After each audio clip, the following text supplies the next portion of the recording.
I know I was born for this. Don't care for the critics, my words are like physics, a force that they can't stop. They just don't get it, I think they forget I'm not done till I'm on top. I know I was born for this. I know I was born for this. I believe we can write our story. All right, everybody. Half a day. How you doing? Hello. Good morning. Good evening. Good night. Whatever. Right. Hey, it's Gary here once again. Wise Leadership Solutions. Words from the Wise. Today, I'm coming with another Behind the Anchor episode. I got a brother, man, that I served with in Sasebo, Japan. He was another command senior enlisted leader, another CMC out there on the waterfront. This guy's a special. He got a special place in my heart because he took care of me and my family. I don't know if he remembers this. We're going to talk about this today. So let me introduce to the stage none other than Mr. Dave Robinson. What's up, Dave? How you doing, brother? Thank you for having me. Oh, man, thank you for coming on the show, bro. Thank you for talking. Like, I will tell you, this has become like my men's group, Yeah. like this is how I get the chance to fellowship with people and reminisce on the things we went through. And it's weird unpacking it all after retirement, you know what I'm saying? And Yeah. like and being on this side of it. So it's been very therapeutic. And real quick, I want to give you your flowers for me because when I was leaving the Ashland, you got together all the CMCs on the waterfront to do a goodbye for me, and you got me that black katana sword. You know what I'm saying? And you had like the CMC logo on it, and it's in my chief's mess in my house to this day, bro. And I will tell you, I don't think I've ever had a better send off from another group of CMCs than what I got in Sasebo. And at that time period, Sasebo was a special place to be, man. 2016 to 2018, we had a special group of people on that waterfront there, bro. And so I really thank you for that because my family, that we were going through a lot of turmoil. That was a quick turn for us to leave. And that was a very nice send off. So thank you, Dave. Yeah, you've done so much, man. That's the least we could do. Hey, I appreciate that, man. And we're going to talk about that. But I tell you what, you and me together on that waterfront, we helped each other out a lot. You know what I'm saying? Like people didn't know me, you in the Green Bay. First, it was you on the Chief, but then you on the Green Bay. Like it was like the base wouldn't help us. It was like CTF 76 wouldn't help us. So we was like bumping. We'll help each other. Can I send my people to you? You would send your people to me, right? Because there was like no support from the waterfront on the waterfront. Remember that? Yeah, we was a team, man. For sure. First, and it helped that our COs got along too. At the time Absolutely. we had COs that really respected each other. So as long as you would say, "Oh, so and so," they'd be like, "Oh, no doubt, whatever they need, yeah, they got it." Whatever they needed. Yeah. Um, all right, so I don't know if you've watched any of my other shows or not, but we're gonna start this thing off with where'd you come from before you joined the service, right? So where did you grow up, Dave? In Tampa. No kidding, Yeah. you from And Tampa originally? yeah.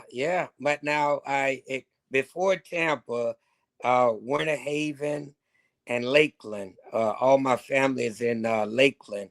But Winter Haven, I went to elementary school, Lakeland, and then Tampa. Wow, that's awesome, man. Because Yeah, it's funny. I recruited in Clearwater, and the head recruiting station was in Northwest Tampa. yeah. So yeah, what year did? So when you're going up through high school, what high school did you go to in Tampa? King, King, baby. Yeah, King, they got yeah. they got a Navy JROTC there, huh? I hadn't looked into it. They do. Do They they? got a Navy JROTC. So I was going to ask you, when you were in high school, what made you consider joining the service? Were you in a program like that in high school, or did you have family connections, or what? Yeah, unfortunately, my mind was immature. So I had no connections with the military except my older cousin was Navy, and then my other cousin, we was about the same age. He was Navy. So those two really what lured me into the considering the Navy. Yeah, I was a knucklehead in high school. weren't we all, man? Weren't we all? But look, let's be honest. A lot of people that come to the service was kind of rough around the edges in high school. You know, it really isn't for people. Like people don't typically. I'll tell you now, even as a high school teacher, the majority of my students that are looking at enlistment are not the ones that are typically looking at going into college under an ROTC scholarship or under a full ride. Right? They're not getting SAT scores of like 13, 1400. You know, Mhm. they try to pass the ASVAB. You know Yeah, what I'm yeah, saying? They try they try to pass the and look, it's a heartbreaking thing nowadays, bro, when you know, I dropped out of high school at a young age, and I thank God every day that I was able to pass that ASVAB off of yeah. what I had learned in school up to like 10th, 11th grade before I had quit, right? Because I see these kids now graduating, bro, and they can't pass the ASVAB after they get a diploma, dog. Mm, Like it's and I tell them like, look, and at the end of the day, that's your fault. Like you yeah, let them give you that weak education because you never asked for anything harder than what they yep, gave you, you yep, know. But life is going to not be kind to you. You're gonna have to be an adult trying to get more education because you're gonna find out you can't pass that test. yeah, yeah. You And it know? done been. Yeah. So when you got it, did you graduate King High? I did, and just like you, I had stopped going to school. I think my senior year, got with my wife, who was my girlfriend, and helped it clicked in my mind that I need to go back to school. And I went to summer night school, summer day school, and got back on track, and end up graduating at King. So she's from Tampa as well. Cap, yeah. Damn, bro. So y'all been together since before the Navy. Oh yeah, yeah. High school, yeah. Man, you might be one of the only people that I know that can say that out loud, bro. That did a whole career in the United States Navy and is still with a high school sweetheart. You know, like that's Yeah. cool. That's a beautiful thing, man. That's a beautiful thing. So when you first graduated high school and what made you decide to start talking Navy? You said your cousins was involved. Did you just Yeah. wake up one day and like I want to go do something? No, man, immature. One of my cousin had rims on his car, and I didn't have anything going. I worked at Busch Gardens, did other stuff that he shouldn't been doing. But he would come in off from leave, had rims on his car, music in his car, and I wanted that. Yeah. I didn't see that any other way, where I was the way I was living. So I said, man, I need to go into the military.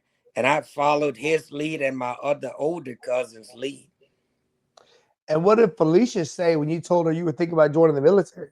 She was all for it. She was supportive. She's always been supportive from whatever uh, I brought to her. Whatever thing was positive, she was supportive. Yep. So Right. she helped push me to get back into school and to enlist. And it was just Navy from the jump. You just Oh knew I yeah. was gonna go, you were gonna go to the Navy. Yeah, no other branch. No, no. Okay. So when you went to the Navy, you got to the recruiter. Did you have an idea what you wanted to do in the Navy, or you was open to whatever jobs they gave you? No, I talked to the recruit about the hotel restaurant management. So I was into I wanted to own my own hotel duplex, and my mind was going towards that. So I brought that to him, and he said, well, we have something like the MS. Uh so yeah. Oh, I can see them saying that too, bro. I can see, you know what I'm saying? Because in a way, they're not wrong. Right, right. Yeah, In a yeah, way, look, in a way that the MSs, the ones that do it well, that yeah, really embrace the craft and yeah. are proud to do it, bro, they could change the culture of a whole ship. Yes, Because sir. I tell people the Mestex is like the heartbeat, right? Like a way to a man's heart is through his stomach, right? Come on. Like and when I was a CMC, I would talk to my CSCS, my MSCS, like, bro, if the Mestex ain't good, we're gonna struggle. So what do you need from us to make it look great, make it feel good? So in a way, he's not wrong, right? In a Mhm. way, and they do get all that training for like etiquette and like flag CSs and MSs and Mhm. all that stuff. So you came in the door and they was like they talked about MS and that's you got an A school for that when you came in. Yeah, yeah, yeah. Went to Nice. MSA school in San Diego. Okay. So when you went, what month did you go to basic training? Do you remember? June. Okay, so it was warm. It was warm up there than when you went. Well, I Did went you to go to? boot camp in Orlando. Oh, okay. So right down the street. Yeah, yeah, in June, the hot summer. Yeah. When you went to boot camp in Orlando, was y'all walking around with the rifles and stuff back then, or no? No, no, No rifles. no. So you went to boot camp in Orlando, right down the street. How was boot camp for you? It was it was easy. It was Uh, easy. I was a wrestler in high school, so I was in shape, top shape. My wrestling coach at King, he was a SEAL, so he kept us. He had us disciplined. So uh, boot camp was really easy for us, Right. for me. So when you went to basic training, you'd already been conditioned mentally, and I was the same way, right? Like I had already grown up with the chain of command, even though I didn't really know what it was. I had older guys I looked up to that would hand. They were you didn't just talk back to them, but you could still speak your mind. You could still conversate, but ultimately you had to know to say yes, sir, and move along, right? Move along. Yeah. And okay, so and then MSA school was in San Diego. Hmm. How long was that? I think 6 weeks. I think. Yeah. Were you married when you joined the Navy or just dating at that point? No, we was dating. I think I got married like a year in. Okay. Yeah, we was So when dating. you got to San Diego, here you are, a young man straight out of Tampa, right? Straight out of Hillsborough County. Now you in San Diego, California. What was that like, bro? Because the energy, actually, I'll tell you what, I think Tampa and Cali have a very similar energy, Yeah, right? yeah, I think San Diego and Tampa. They when I was a recruiter there, I would tell the kids like, y'all remind me of San Diego so much because it's just a very diverse area that everyone really have a lot. They really get along good, and it feels like it's the beach vibe, but it's yeah. also a city, right? So, but the humidity is different. Did you like San Diego at first? I did. I enjoyed it. It's just yeah. It's had that same vibe as Tampa. The climate was relaxed, cool. Everybody welcoming it. Yeah, it was a good environment. What year did you join? 94. 1994, bruh. The things I was doing in 1994, that's crazy. You was already in the Navy, bro. Like, woo! Just the music alone at that point, I can only imagine what Southern California was like in 1994, Yeah, right? yeah. You said your cousin had Rams, bro. They got lowriders out Oh there. They yeah, got that's all what kind it. of Yeah, stuff. Yeah. that's So when Dayton's and all that other stuff, man. Yeah. so how was like Liberty and all that? Did you make some good friends at that time going through that A school? Man, MS is man, they're a family in itself. So you're gonna meet and gel with those MSs. So I gel with the MS crew right away.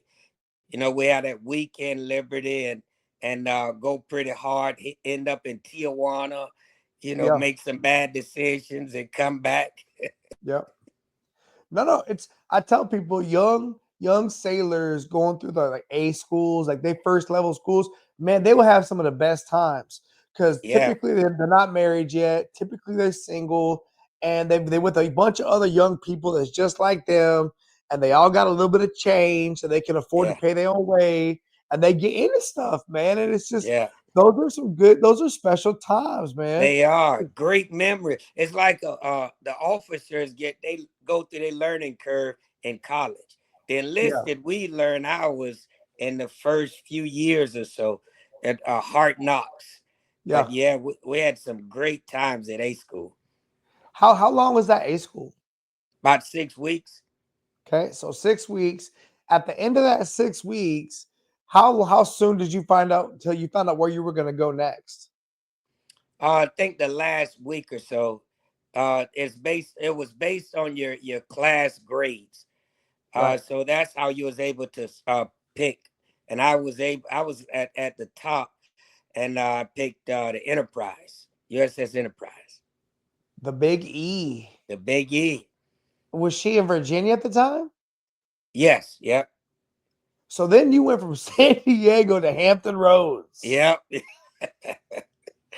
yeah. bruh, on a nuclear aircraft carrier, one of one, right? That The yeah, Big E. the Was she biggie. operational at that time, or was she in the yards or something when you got She there? was in and out. She was in and out. Okay. Yep. We end up doing a cruise. I think the first year I got there. Yeah. So do you remember the first day you got to the Big E, or when you got to the pier and you saw that big old aircraft carrier? Oh man, you talk about intimidating. You seeing all. It was massive. You, yeah, it was Huge. huge. Walking down that pier and thinking this is my life. Yeah, It was bro. huge. It's big. Huge, man. People have no idea how big an aircraft carrier really is till you get up on it. You're just like, oh my God. Where'd you work at? Which galley were you in? Do you remember? Aft galley. So the aft crew galley. Yeah, yeah. And then I end up taking over the record. So uh I end up doing that the majority of my time too. So when you say records, like the Jack of the Dust type stuff? No, handling the finances, tracking the budgets, Okay. uh yep, receiving all the information from the Jack of the Dust or the numbers from the galley food to provide the a budget for us to operate on. So when you got to the ship, Big E, 1994, 1995, were you living on board the ship full time? No, my wife was there. Okay. I brought her up with me. So she was there with me. All right. So y'all was able to get a place. And was that aircraft carrier? It was over at Norfolk, right? Norfolk Yeah. operating base, like NOB Norfolk. Hmm. All right. So where'd y'all live at? Did y'all live like Virginia Beach, or did y'all live over in Norfolk itself? We lived in Virginia Beach. Okay. Yep. So That's it where was I about lived at too. yeah, it was a good little ride in the morning, but that's where we lived. That's why I was gonna ask you, right? I was gonna ask you, but with the MSs, typically they're coming in like what time? Like 4 in the morning? Yeah, yeah. It's dark when you're getting there like 4 in the morning, getting ready for breakfast on the carrier, and then leaving when it's late, getting home. Yeah. Well, and people don't understand that, like the cooks on the ships or the cooks everywhere in the Navy, in the world in general, period. I mean, baker's hours, right? Like they're coming in early and they're not typically leaving till the last meal is done and everything's cleaned up, right? And Yeah. and, and the leadership piece of this is matters because you're not just leading cooks. What you get is it's like me and my DCPO shop, right? You get a bunch of TAD bodies that Yeah. you got to take care of and treat like they're your own, but they can be Yeah. wild. Yes. Yeah. Yeah. You're not getting everybody best.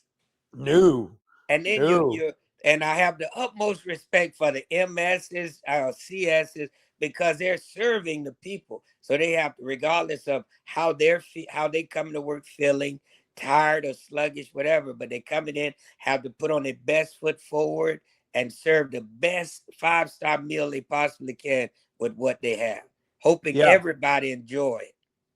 that's it, man. And making that amount of food every day is it's almost painful, Yeah, right? Like it's not like you can put your heart into it. It's like a lot of food. a It's not lot. really, it's not like you making a little bit that you can really make it nice. No, you making a lot of A food. lot of food, a lot. I don't Yeah. eat baked fish to this day because of cooking it as a junior person, where it's all and we used to have to wear cook whites.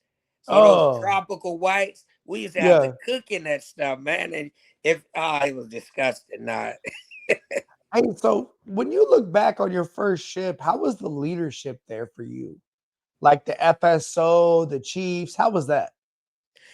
I always had good leadership, stern leadership, uh with visible, present leadership. And that's, I picked up a lot of their traits, whether the FSO was normally a warrant officer or the Yep. chief or senior chief or the first classes. They was always stern because they had deadlines to meet. They had to make sure the food was out on time. So they had to be present. And it made a tremendous difference in my life because I picked up a lot of good habits from them, and it carried me through the years in the military. Bro, I'm gonna tell you something. Like I rarely have I ever seen a bad leader in the galley. Yeah, Typically, when it's like a chief or an officer, typically they're pretty dang good, yeah, especially the FSOs, those yeah, warrant officers, right? Because again, you leading a diverse group of people, You got to inspire people to do a thankless job.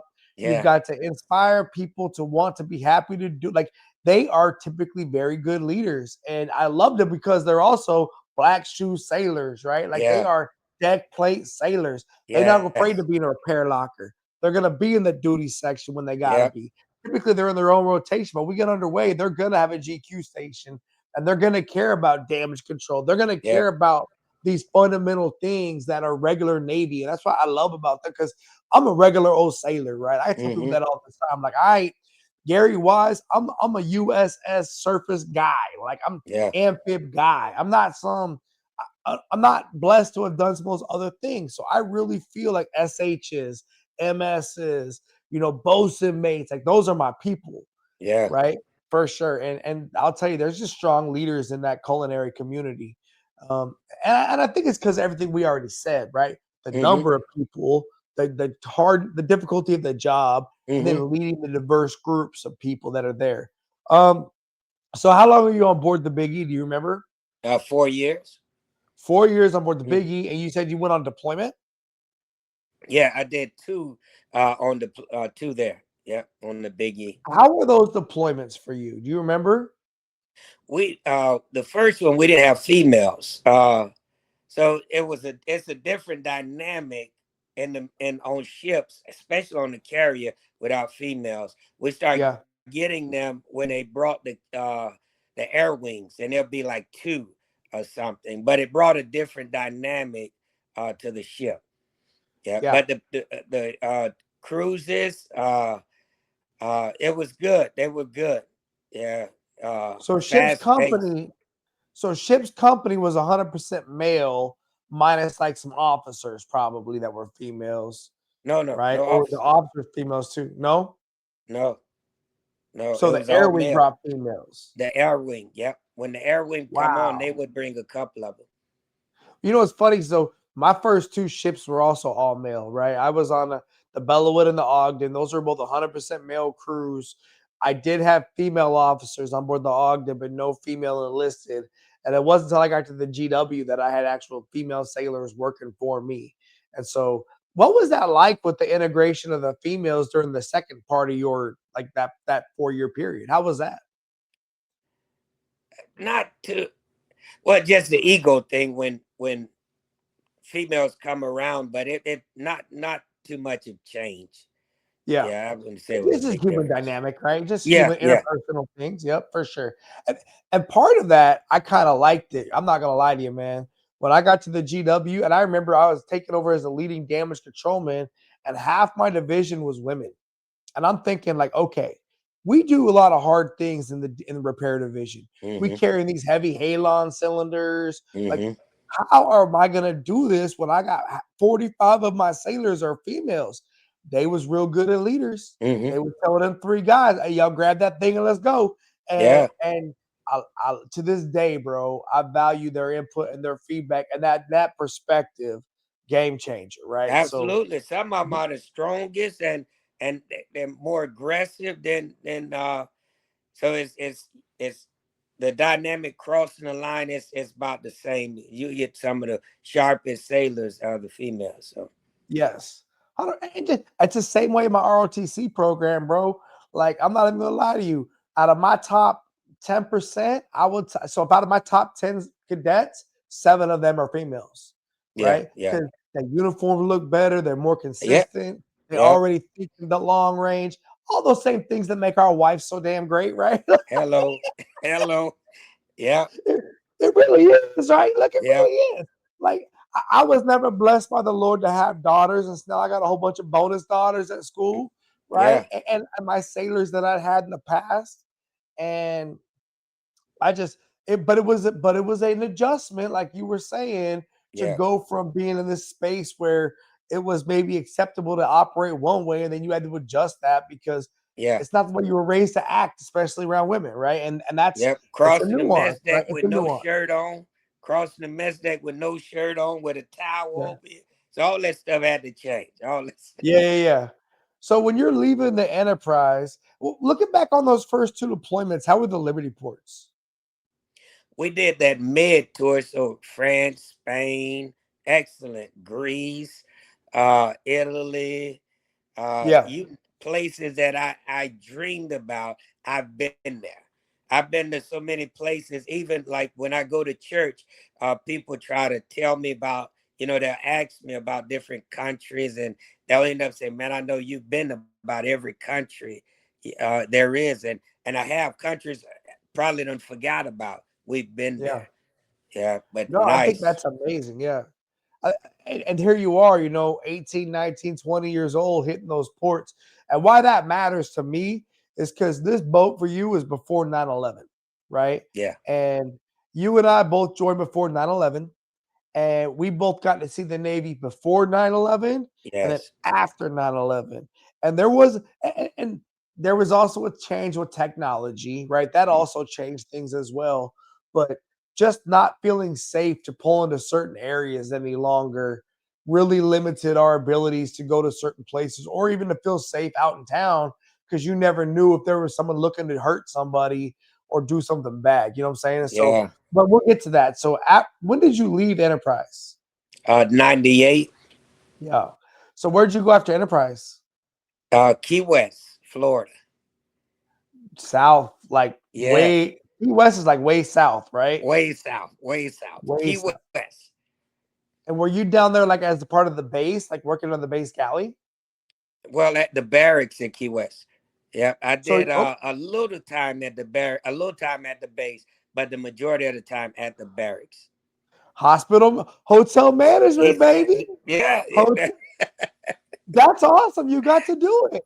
yeah, yeah, I mean, that's it, right? Hotel yeah, management. That's what the yeah, MS is doing. Sure. Yeah. yeah. Front desk. I worked at the barracks front desk, and then not just that, we was responsible for outfitting houses at the in the housing unit because the geographical bachelors they live in regular housing. So we would outfit the housing with everything a sailor would need to go into the housing. And when you left Enterprise, were you already a second class petty officer? I was no yes, I was third class. Third I class made petty officer. second class in Key West. Did you get any warfare pins on board the Big E, or was that later in your career? I got my ESWAS on Big E. Because I mean, back in those days, it was just starting to be a thing for those of Yeah, us that were junior to get. I mean, I got mine as a third class too, and I remember the it was an uphill battle, man, because not everyone yes. thought I should be working on that, right? Uh, A yeah, lot of the people older ones didn't believe the younger ones deserved it. well, they didn't want it either, right? No, I remember having old second classes that were like, I ain't getting no dang East West pin. I don't need that crap. Like, yeah, what? I ain't no submarine guy. Like, that was yeah. what their energy was, right? And They then there they was, thought it and was now, dumb. yeah, and you talk about it, said they was probably about to retire too, because there was a lot of second classes that retired during that era too. So they didn't believe in a lot of that forward leaning stuff. I remember that. I remember that time. Second classes were going to 20, and they were letting first classes retire at 16 years in the Navy. Yeah, And yeah, but guys were punching out left and right, getting early retirements and just yeah, walking away because they just didn't feel it. They weren't feeling it no more. I'm not making chief. I'm out. Gone. Right. yeah. How was Key West for you and Felicia? Key West was good at a tourist place. Good.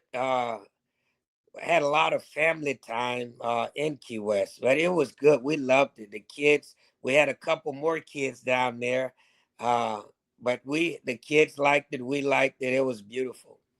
So you had your first child at in Hampton Roads in Virginia, Yes. and then a couple more kids you said down at Key West. Yeah. How many children do you have total, you and Felicia? We have 5. Five. That's right. Yeah. And you got girls and boys or just boys? Uh, 4 boys and 1 girl. Okay. And last I remember, your oldest son, I remember he went to the Marine Corps, right? Yes. Yeah. I have 1 Marine Corps, 1 Navy, and 1 Air Force. What? Yeah. That's awesome, man. Hey, that means selfishly that they don't hate you for what you did, right? Yeah, yeah. And I tried to talk them out of it. I tried to send them to school. I said, hey, don't go. I said, go to school, man. Go to college. Let me Yeah. pay for it. Go to college. They Yeah. were like they all did a year and said no, they punched out and went into the military. Yeah, no, I tell you what, that's I support my son doing whatever he wants to do. He don't want to join the service, but there's a part of me that if he was to ever do it, I would just be like, thank you for not being mad at me. Cause like my wife would just did like a scrapbook for his elementary school years. And I mean, my man went to like 4 elementary schools in 6 years, right? Like Yeah. that was a lot of moving, bro. That's hard on kids. And he took it well, but I feel guilty for that as a parent, right? Putting them through that. And so that's great that your children decided to step up and serve our country, bro, and go out and do great things. That's huge, man. And that just speaks to you and Felicia because y'all are a freaking power couple. I remember when Felicia used to be hustling those Navy Exchange Oh, scratchers or whatever it was, right? Remember that? Bro, she oh was a yeah. hustler, dog. She'd be at the Navy Exchange just straight selling those things. She won awards for selling those things. She did. Right? She did. She Yeah, she sold was a more than hustler. anybody. Yeah, she was. Yeah, no, yeah, for sure. So you're in Key West. You got 2, 3 kids now at this point. Do you make second class while you're at Key West? I did. Yeah. Okay. By this point, how long had you known you're staying Navy the whole time? Like, when did you make the choice that this was going to be your career, bro? I think towards the end of that tour, Key the end West. of that tour, yeah, end of that tour, Key West, I started locking in and really paying attention, being focused on a career. Uh, it started clicking then that this is a career. Yeah. Okay. But not leading into Key West, it wasn't like that. But towards the end, when I was preparing for what's next, then the light clicked on about a career. Yeah. Well, that's a lot of us go through. We would go to that first shore duty, not quite sure what we was gonna do. And that was me. I met my wife on shore duty and recruiting duty. And I was like, you know what? This is the best thing I got going for me to have a family and to go out and do things. And so and shore duty is not something everybody gets to have in this world, Yeah. right? Like a lot of civilians don't know that feeling of having shore duty. Yes. Yes. You know what I'm saying? Like, because shore duty is almost like permission. If you take it, if you really want to chill, you can. Now, you're probably like me and you don't really chill too much, but it was better than it was on the ship, right? It was better than Mm-hmm. it was on the ship for sure. So where did you end up going after Key West? The John F. Kennedy in Mayport, Florida. Oh, those were rough years, huh? Yeah. Oh yeah. Yeah. That was a tough time to be on the It, Kennedy. oh I know gosh. that time period. Yeah. It was rough. We went That through a was a lot tough. of leadership challenges. Our Yeah, liberty. It was yeah. rough. That was horrible, bro. When did you get to Kennedy? Like 2000, 2000? 2001. So before 9/11 or after it? Before.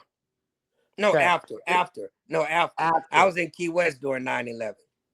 Okay, so you were Key West 9/11. So because I remember when Kennedy was a reserve Yeah. aircraft carrier, and that was a bad plan, Yes. right? Let's turn it into a reserve unit aircraft carrier.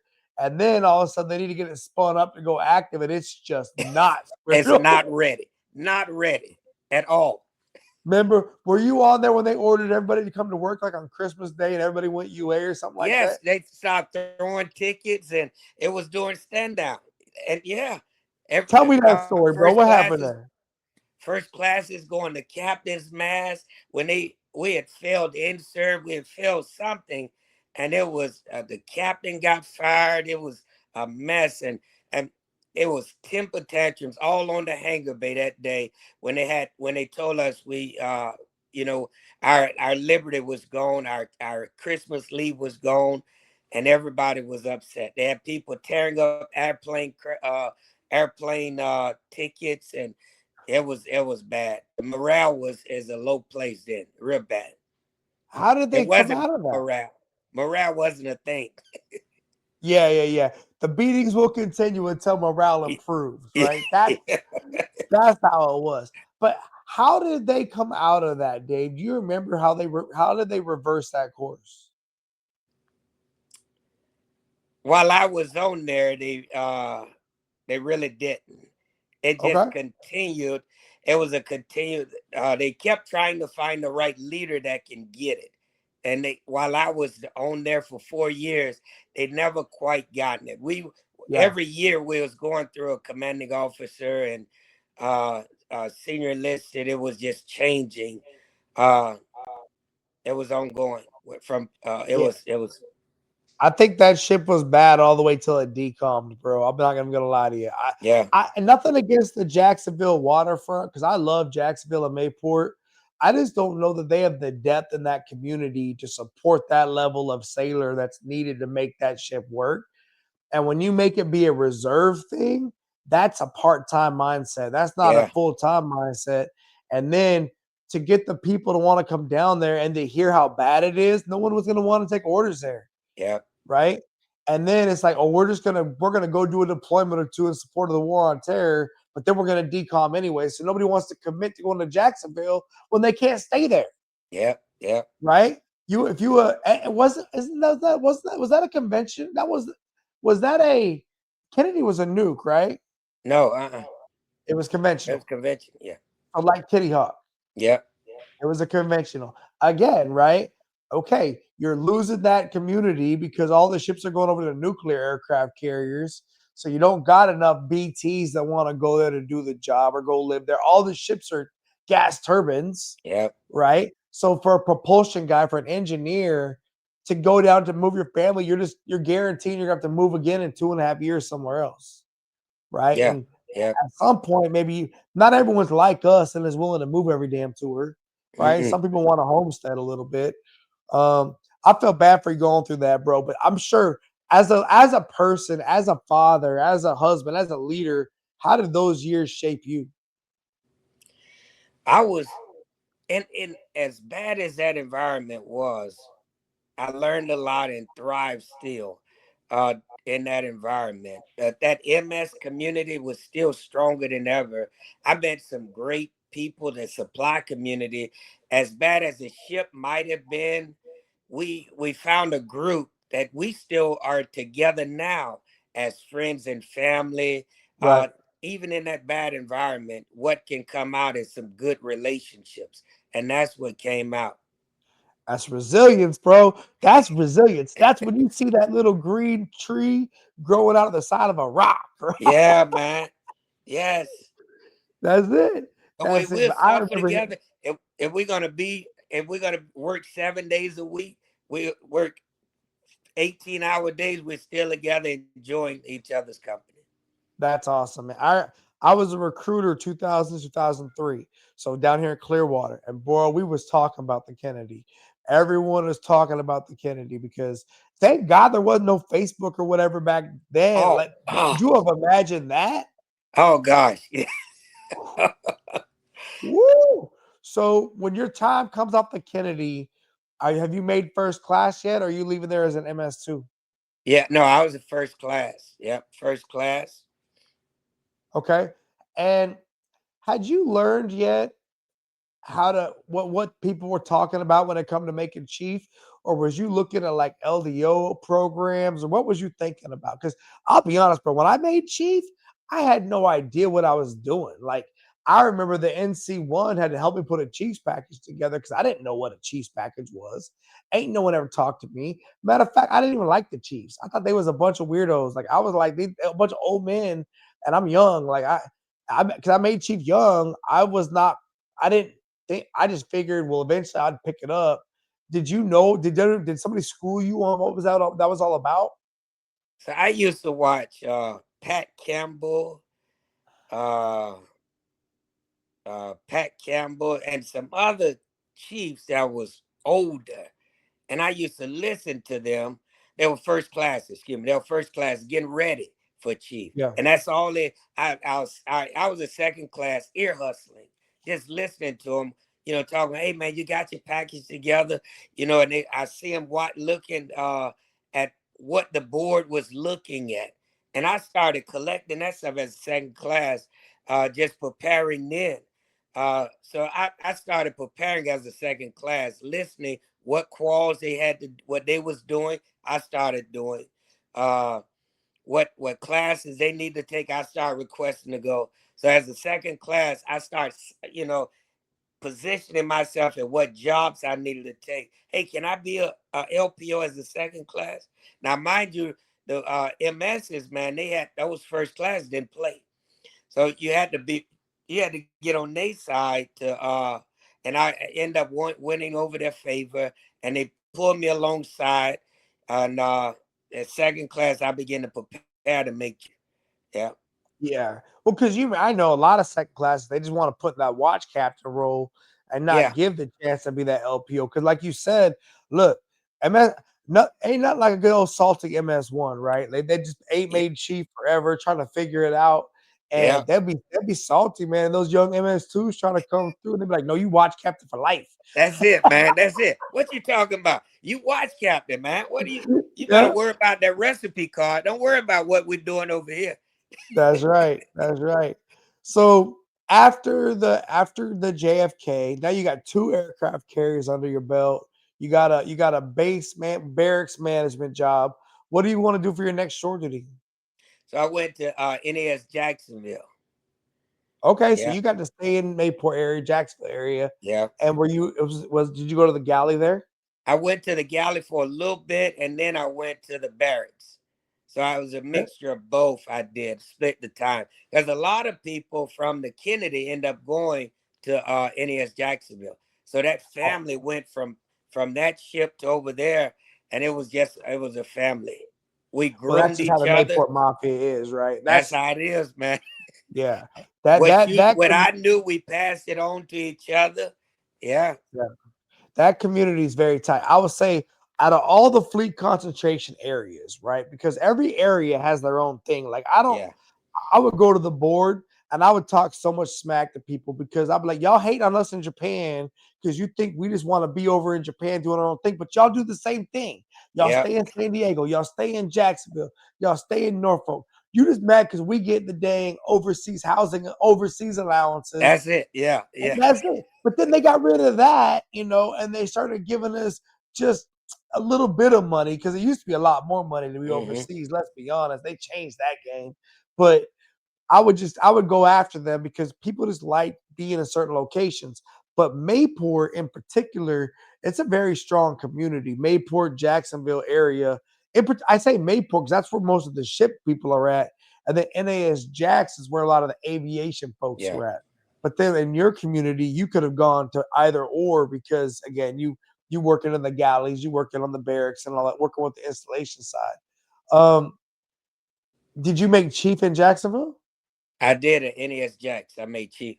Yeah. How was that? What year did you make chief? Uh I think '06. Oh, we made chief the same year then. Okay. Oh Yeah. six. Yeah. We were the transition chiefs. Remember that? Yeah. Yeah. Oh We yeah. were Yeah. the Yeah. it was the It's year after transition. initiation, but the year before, uh, we were called The transition. transition. Yeah. Yeah. Okay. So how was that initiation process for you? Being on the was it a big group? Because you were part of a base. It was a huge group. A huge. It was a lot of us. All the bases, all the air wings, the hospital, all merged together for a huge season. So it was planned out, really thorough. Again, that relationship building with amongst the selects and with the genuine chiefs, it was great. Okay. So when you look back on your initiation process, sounds like you really enjoyed the opportunity and the experience.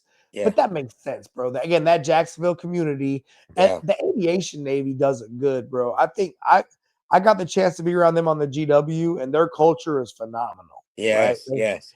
And they do things as a wing. They don't really do things as their own individual squadrons, which is a lot different than those of us on the ships. Because on the ships, you don't want everyone else knowing your business. No. No. No. You Yeah, isolate. You put. very different Yeah. culture, right? Yeah. Very different culture. Um, okay, so going through initiation, you remembered it, and it was a good experience for you. Yes, it was. It was a good Okay, transitioning to me. Hmm. awesome. Where did you end up? So when after you made chief, how long did you get to stay at NAS Jacksonville? I then I pushed over to the galley, and then I stayed there maybe a year, and from that I transferred. Where'd you go? USS Philippine Sea, Mayport. Awesome. So there you are. You a made man, bro. War You in dog. that Yeah. with one of those Goat Locker Hall of Fame jackets they got going, bro. You you a part you of that see him? too. Hey, I went to Ty Giles' retirement ceremony because he up there now. He like the mayor of Mayport now. He is. Yeah. Yeah. And it was just the same thing, man. All them dudes have been up there. So you went to a cruiser Yeah. in Mayport. Yep. Made senior chief there. Uh, War dogs. Great culture. Uh, Great captains. Great CMCs. Great mess. It was a great experience. Different on that cruise. There was little fast pace on that cruiser. Yeah. Well, I mean, again, you had aircraft carrier experience, right? So Yeah. now you go to the cruiser and everybody's got to pull their weight. It ain't gonna be Everybody. just Yeah. 500-man worker party. No, No. no, No. no, No. no, no, no. no. Yeah, no, no, no, no, no. No. Like No. you're You gonna got to figure it out. you got to figure it out. And everybody, do you remember the CMC of that ship? How he led? Was that where you got the idea that you might want to be a CMC? Was it during that tour? How you know that? Because man, first the first ship as a chief is very influential. Yeah. Number one, I would say number two, the part time to actually participate in the Chiefs mess. If you have a good CMC during Yeah. that period of time, they gonna turn you on to the command leadership program and Yeah. get you to want to elevate outside of your rate, right? And I will tell you that's for me that I wouldn't be surprised, right? I wouldn't Yeah. be surprised.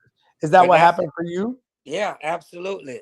Scott Kersher was one, and then Roy Hooper was the other. There was the two CMCs that was on there, and that's what opened my eyes to the program and that whole position.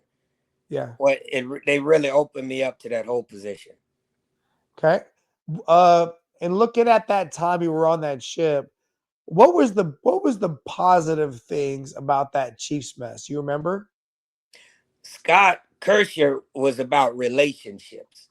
All he talked about was about relationships. And that's what he wanted to make sure the mess was driven by relationships. Roy Hooper, he was about deck plate. He was a prior engineer. So between those two, it opened me up to about relationships and being present on the deck plate. Nice. I mean, because again, on that ship, you're not going to have enough people. You're not Yeah. going to have everything you need. You're Yep. going to have to work with the other members of the mess. And very similar to like on a LSD or like a Minesweeper, even when you got to the LPD, it's just how it is on Yep. those kind Yep. of ship, right? And for the places that do it really, really good, it's a great place to be. And when I was on the aircraft carrier, I loved it. Don't get me wrong, but it wasn't the same when you want to crew like 300 or Yeah. Yeah. that's just a different mindset, right? Yeah. So Philippine Sea, did you guys go overseas for any action when you were on that boat, like '07, '08, '09? We did. We did. We had a couple cruises we did. Uh Piracy was kind of heavy during that time. So we dealt with a lot of piracy Yeah, on that cruise. Yeah. yep. A lot of that VBSS stuff, right? Yeah. A lot of Yeah. that. I just did a video with a guy because I don't think the real world knows, the civilian world knows how much VBSS the United States Navy was doing from like 2001 to like 2009, bro, Yeah. and not like Navy SEALs. No, No, no, no. because they was busy in Iraq and Yeah. Afghanistan kicking down doors. No, it was CS, And cooks and MST, right? yeah. Right? Like it was regular sailor. I remember they're like, Regular. yeah, like, you're gonna be the engineer. Like, what? I don't know about all that. I'm a firefighter, bro. Yeah. Like, what are you trying to get me to do? I was mad when they brought up IAs for the Navy, bro. I was mad. I Man, was like, yeah. why you want me to be a truck driver, bro? Like, what? Yeah. Like, I'm a firefighter for the Navy. I didn't. You just want a hot body behind the wheel. That's it. That's all. That's it. That's And it. you don't know what month that when you brought some up by the IAs, they're popping up left and right. You Left. wasn't guaranteed to stay at your command when those IAs start were coming up. That's it. They were pulling people left to right, and then you come back and have to go on deployment right on the back heels of that. Yes. I had a DC-1 that I made chief with. He had to do a 12-month IA to Cuba for that prison down there. They bring him back from the IA, new captain. So now he got to go on the 8-month Westpac, Yeah. back to back. Like, come on, bro. They did him dirty, bro. Yeah. Like, and what's funny is after my career, I would tell you what, I would have gone down fighting if I was the CMC for that kid. Like, you Yeah. would have had to pull me off of somebody. But I don't remember anybody fighting for him. No. They just Yeah. let it happen. And they could have worked something out where he got Yeah. left behind somewhere. Yeah. You know what I'm saying? But they just let it happen. So when you leaving the Philippines, you said you made senior chief. I'm with the Philippines. I did. And where'd you go after you made senior chief? I did a tour in Iraq and Al Assad for 10 months.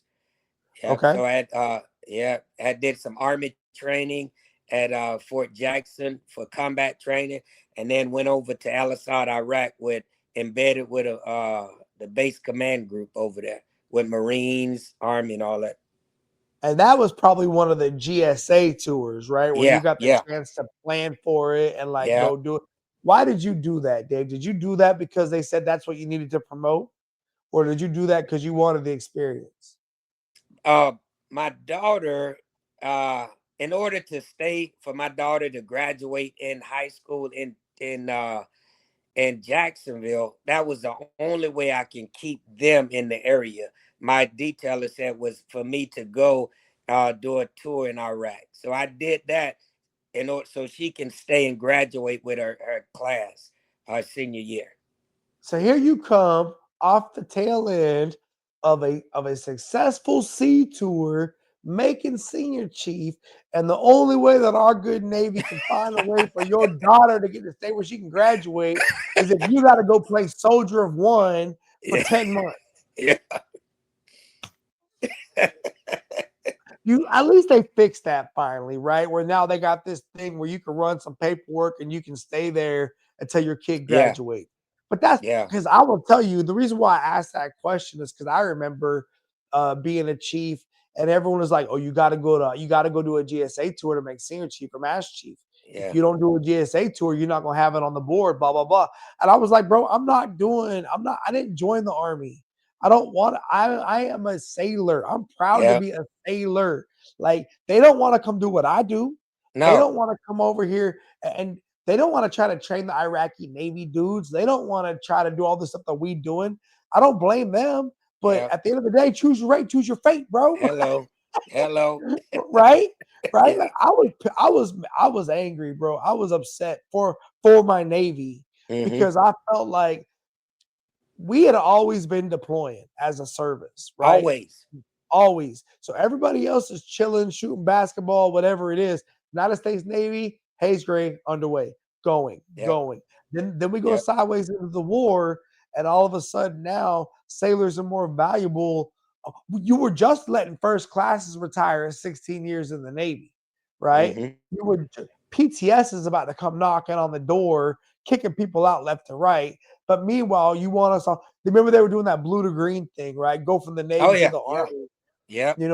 My boy did that, and I did one of these shows with him, and he went over as an E6. They blue to green him E6. He never recovered, bro. Uh, They never accepted him in the army as an E6. He even went through Ranger school, Special Forces school, but he never got higher than E7, bro, because mm, they just never respected his career path. Right? It's just because you got to put that time in at the lower levels to get certain levels to open up for you, right? yeah. And Yeah. so that truth be told, that was one of the times that I struggled with my belief in the armed forces in that point in time as an Mm-hmm. organization. When I made chief, they got me back in, right? Because I bought into the mess, Yeah. right? Yeah. Joe Yeah. Campo was the big pawn, and I'm Oh like, yeah. oh, Navy chief, Navy pride, bro. I'm in. Yeah. I'm a gangster, bro. I can Yeah. ride for this, Yeah. and that's true, bro. When I was a teenager, I was down for my neighborhood. So when I got initiated to the Chiefs mess, that just clicked for Same me, thing. right? That just clicked. Like Mm-hmm. I can push this line, bro. No problem. And Yeah. we're gonna take care of the youngsters. Yes, we can do that. Um, and our generation, I think, is what really took the mess to the next level. Let's be Yeah. honest. Yeah. That and technology. Yeah. Yeah. Technology helped because we can network a lot better, right? We can Yeah. communicate a lot better. We can rally up a lot easier Yeah. and start advertising. Emblematics became a thing because they wouldn't let people wash cars no more, right? Yeah. Yeah. And we were a bunch of hustlers, so Yeah. we learned Cleaning how to windows, hustle. washing cars. Yeah, yeah, 100%. Because we cheese masters used to get money during initiation, bro. Yeah. I remember my first cheese mess. It was a closed mess, so we would eat our own food, bro. We would send the MSs to the store. They'd make their own menu. They had their own galley, had everything separate, and the CMC was the one that approved everything. Yeah. Right? We was like the last closed mess on the waterfront before I was on USS Ogden, where I made chief, and so that was a unique experience to be a part of that mess that had that whole. They eat whatever they eat on the mess decks. We eat steak, right? We Hmm. eat good, and that was a. I'm not right, wrong, or indifferent. It's just how it was. But we also had our own money. We would break them off. We Yeah. was giving the FSAs college money, right? We Yeah. was breaking Yeah. them off, Yeah. right? And they wanted to work in the Chiefs mess. Yeah. It wasn't just That's a another big mess deal. tag, right? No, they wanted to be up in that joker. So when you come back from the GSA tour, man, where'd you go next? RTC, Recruit Training Command. Yes, Did you sir. go there to get Red Roper I did. Yeah. as a senior chief? Yeah. It's that, So and that's starting all over. When it doesn't matter, you could be a master chief, senior chief. When you turn yourself into that schoolhouse as a red rope, oh, you starting over. yeah, no. I had actually had RDC orders to go there as a DC1, and they turned me down because I had a tattoo on my arm. Mm. Nowadays you could have full sleeves, no Oh problem. yeah. And my captain wanted to fight them so bad because I'm Sailor of the Year on the ship, but I got a tattoo that said my last name, and they said no, I wouldn't represent the Navy well. My captain was like, "How the hell he my Sailor of the Year?"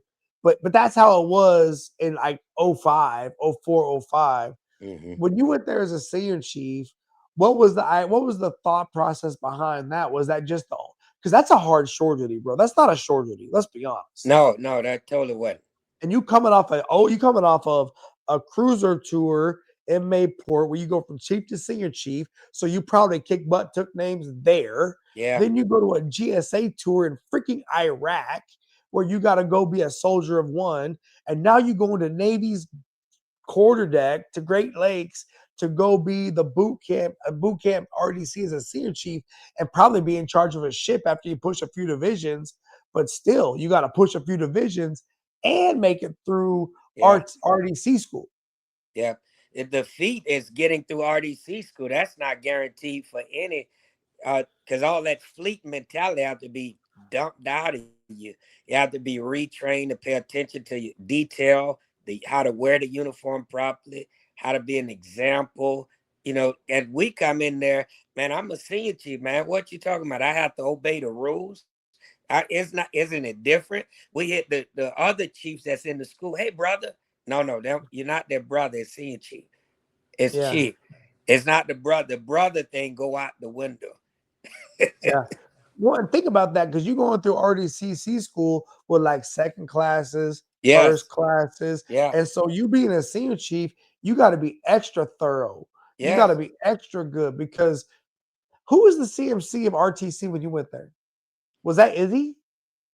No. It was No. before him. I can't remember. That's okay. I I know just know Matt that. Lang. Matt Lang was one, and then I forgot the one before him. But Matt Lang is one that was there the majority of the time. I was. Look, it's one of the hardest CMC fills, Yeah. Oh right? yeah. Because you got to find a CMC that not only still looks like the poster child of the United States Navy Yeah. quarterdeck, but was a Red Roper, right? And Yeah. wants to go back and be a part of that. And you got to be responsible for all those sailors, all those people, all that. So, how long were you at RDC? Did you do the full 3-year tour? Well, I was at first I was a regular red rope. Then I went and took a ship LCPO, and then I took over the schoolhouse and I trained the RDCs as a as over the schoolhouse. So I received them about a year and a half. I was over the RDC schoolhouse. So 3 years I was up there. Is that where you applied for the Command Senior Chief program? I did at the RDCC schoolhouse. Bruh, let me tell you, you're right about when you applied for the Command Senior Chief program was when it was hard to get into the Command Senior Chief program, right? I remember there was like 1 year, I think we'll call it 2015. What year did you get Command Senior Chief? 15? No, you did not. Yes, I did. I thought you got it before that. So what year was it where like every package that got submitted, they accepted them all? Was that 15? Was that? I think so. And they had to redo it. No, there was such a lack of having enough people in the Command Master Chief program. Yeah. But it was the year they made it their own rate. That was not 15, was it? No, that wasn't. No, I can't remember that year. But yeah, I think it was 17. I think it was 17 that this happened. Yeah. Because when you guys did not have your own rate and you still had a source rate, that was harder than making Master Chief, bro. Yeah. Like, because you were going against the cream of the crop senior chiefs from all across different rates applying for the program. And then so all the packages that were getting submitted, they was only picking the tippy top, right? It was in 2017, bro, that first year when they made them all Command Senior Chiefs, and they just took 100% of them, bro. Yeah. Whoosh, and pulled them all in. And in my opinion, jacked up the program, dog, because you let a lot of people in that would have never got in as Senior Chiefs. Yeah. They would have never got in as Senior Chiefs, and they never got the experience of being a Master Chief in their rate first. And that right there, and then they kind of fixed it again later. But the problem is, once they did that, Master Chief stopped applying really for the program, right? When you look at the CMC program now, the E9 results, it's almost always like CBs, EOD. Like, it ain't gonna be surface dudes for the most part, right? It's not like it used to be, because they pulling all them over as Senior Chiefs now, right? Yeah, they missing a lot of experience that they can get. Yeah. Well, I think I like the Marine Corps' method of doing it personally, right? In the Marine Corps, you can say whether or not you would like to be a first sergeant or a master sergeant, but then ultimately the Marine Corps is going to pick what you're going to be, right? You don't really get to be the one that picks. You get to say what you, because if you say I want to be a first sergeant and they say no, then you don't get nothing. Yeah. Right? If you say you want to be a first sergeant or a master chief, then they'll give you one or the other. And if you say you want to be a mass sergeant, you either get mass sergeant or you get nothing, right? I think that's what the Navy should do, because the problem is you got people applying for the Command Senior Chief program, I think, that ain't technically proficient enough to make it in their rate, right? Yeah. And they doing it for I don't know. It's just, I'm over here waxing poetic, man. No, I remember that a good mentor can make a good eval writer, a good builder. They can make that person that's not ready, but because I like you, I can sell you. 100%. I remember being a CMC on Ashland, looking at people's packages and thinking to myself, there's no way you're making it. And they all got selected for Command Senior Chief. Yeah. And I remember them having me look at their stuff, and I'm just like, well, I think you need to work on this, this, and that. They all picked up. And I'm just like, bro, like what just happened? Yeah. Like, I had to work my butt off to make Master Chief, and nothing. I mean, I'm sure these guys are doing great now. Whatever. I'm not trying to be a hater, but I look at look at what you did, bro. You did the cruiser, the 10 months in Iraq, RTC, Great Lakes, just to get into the Command Senior Chief program. Yeah. And if you didn't apply for Command Senior Chief, the challenge would have been, I think we're going RTC. That made you very, very competitive for Command Senior Chief, but not as competitive for CSCM. No, right. Yeah. It was an either or. That was a risk. Yeah. Yep. But that was a good strategic move for Command Senior Chief, because now your salarization was through the roof. Yeah. Right? Yeah. That's through the roof. And so then, how'd you get the USS Chief, bro? Were you handpicked for that? Is that true? I don't know if they handpicked. I don't know if they handpicked. Okay. That was a duty I selected. Okay. Yeah. I had heard that on the deck plates that you were handpicked to go to the USS Chief, right? Because you came from Great Lakes, RTC, Great Lakes. But what an honor, though, right? Your first CMC tour and your first overseas tour Yeah, it was was. a minesweeper out of Sasebo, Japan, the USS Chief, right? That's Yes. huge, bro. It was all What huge. was so? Why did you want to go into the Command CNG program? What was it about that program for you that made you want to go into it? By stay in the culinary world. I would the CMCs that I started watching how they led, and then looking at again the leaders that I was under. It I needed more, and my capacity was more. It was ready. I was ready for more. I was a mess president at RTC. I was at the top of the mess, and I maxed out at my level. And in order to grow as another leader, I need to open myself up for more to command. And that was the next thing. And how many years did you have in the Navy when you got into the program? Probably, I think 15. 15. Okay. Yeah, I will tell you, similar to you, um, I made the choice. So just uh, similar, but maybe a little bit different. I decided I want to become a CMC when I was going through initiation, right? Because once I bought into the Chiefs mess, like as a new initiate into this thing, I'm just like, okay, this is what I'm doing. Then I want to be the yeah, leader of it because I care that much. Like I yeah, want us to be successful, and I'm a team player. I'm great yeah, at being a chief, yeah. right? But then if you ask me, I'll tell you, I think I want to be in charge because I think I might be the best one to do it, right? Hello, But hello.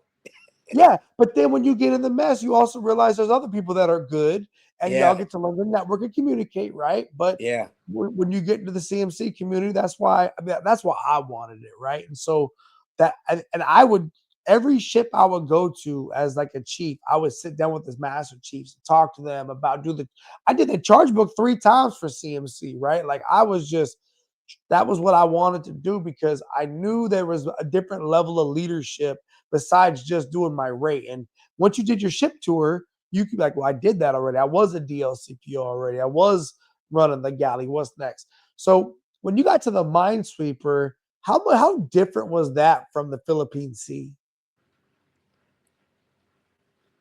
It was slower again, but then you have to do everything on that minesweeper. You're the senior person, and it's you don't have really the other another source of wisdom, at that level where you're at Yeah, from that minesweeper. It's not a lot of older people. You might have a senior mineman, but they might be young and junior.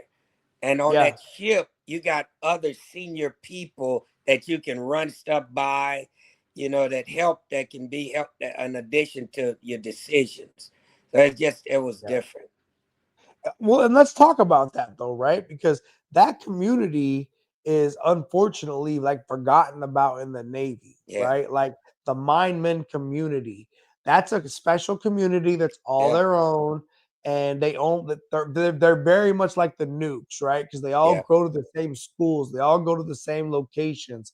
Once that Ingleside, Texas base was gone, they were either going to Sasebo or Bahrain or the yeah. Guam or whatever it was, and they were everything on their boats. They were the Bosa mates. Everything. They did all those things.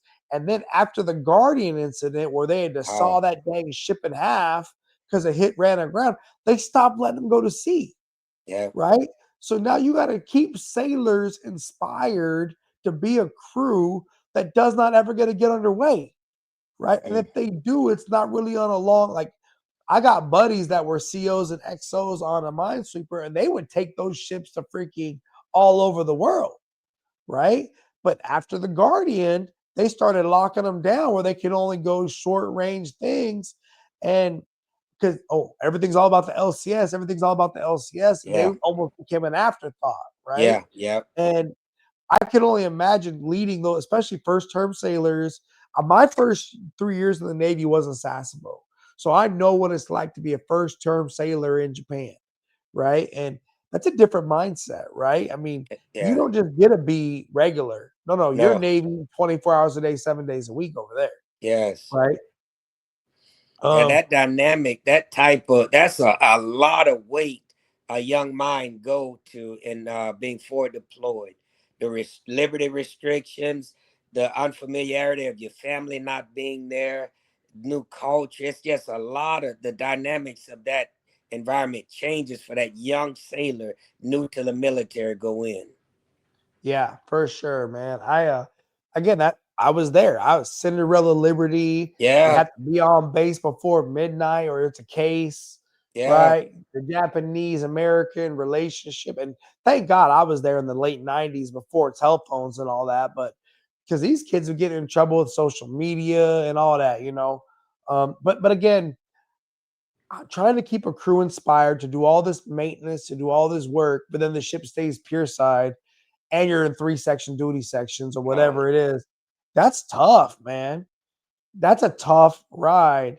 Uh, Now you did 2 years aboard the USS Chief, and then you wanted to go to the Green Bay next. Is that what I you wanted did. to do? I was hungry, just like you, brother. I could do it.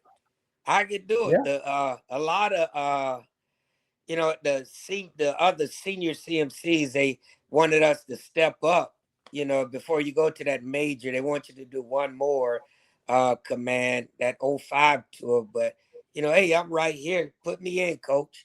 And yeah. they end up putting me in. It was an opportunity. They didn't have a CMC at the time, so they slid me over there next door. I remember that actually. And I remember there was that conversation, and I remember saying I thought you would do a good job there, right? One of the things that I don't like about the CMC program, and I'm pretty vocal about this, especially when they changed the ways they was detailing like the flag leadership pieces, Yeah, was I don't like the fact that other E9s, other master chiefs have such a say in my career, right? Like that really bothered me yeah, because not everyone's gonna like people. Not everyone. There's gonna be professional. I would say people are jealous or people are worried about their position or worried about their reputation or whatever it is. Not everyone gets it. You know what I'm saying? Like yeah, not everyone gets it, bro. yeah, yeah, And I would see people in these positions just hating on people, just blocking, bro. And it's like, why are you doing that? Why you care if that man want to go to that job? If that skipper want him because he know the waterfront yeah, and he think he ready for that opportunity, and don't nobody else want the job, yeah. Hello. Yeah, let him get it. yeah, Like what we talking about? yeah, You know, whatever. And I hated that because I would see people be given opportunities ahead of the curve then tell other people they gotta wait their turn, right? yeah, yeah. And I, that was one of the reasons why I retired. I'm not even gonna front, bro. Like I got a few good one reasons why I retired when I did, Hmm. and I popped smoke, and a lot of people was surprised when I popped smoke. They was like, Gary, I got 25 years when I left. Hmm. And to be honest with you, when I left Ashland, I thought I was gonna go all the way to the bank, right? I had visions of freaking going all the way to the bank. Yeah, But yeah, then when you see behind this curtain, you're like, oh no, I don't like y'all, man. We not the yeah, same. Like we yeah, not the same. This is weird, man. Y'all weird to me. Like y'all haters, bro. Like I just came off this ship where I would take you outside and cuss you out on my weather deck. You know what I'm saying? Like yeah, you yeah, know, yeah. y'all funny to me. And so, but you had when you went to the Green Bay, I will tell you, you had one of the best commanding officers on the waterfront, man. Moyer. Oh yeah. Um, I mean, when you got there, was he the XO at first? No, he was a captain there. He was the captain. Yeah. I love that man. Tom Schultz was the XO. He was good too. Hmm. I remember both of them were phenomenal human beings, man. But Moyer, man, I remember when he was the XO of the Green Bay. It, you were on the Chief, I was on Ashland. We went over there for something or another, and him and I just had a conversation. And I was like, man, you're so real. I love you for that. Like Oh yeah. he was just a real dude, man. To this day, he's one of the few people that's like another commanding officer that I'm connected to on like Facebook, Yeah. right? Same here. Because yeah, he was just solid, bro. He was a good dude. So when you got to the Green Bay, how was that transition for you from the Chief to the Green Bay? I was ready. I mentally I was ready for more. So I was a writer, organizer.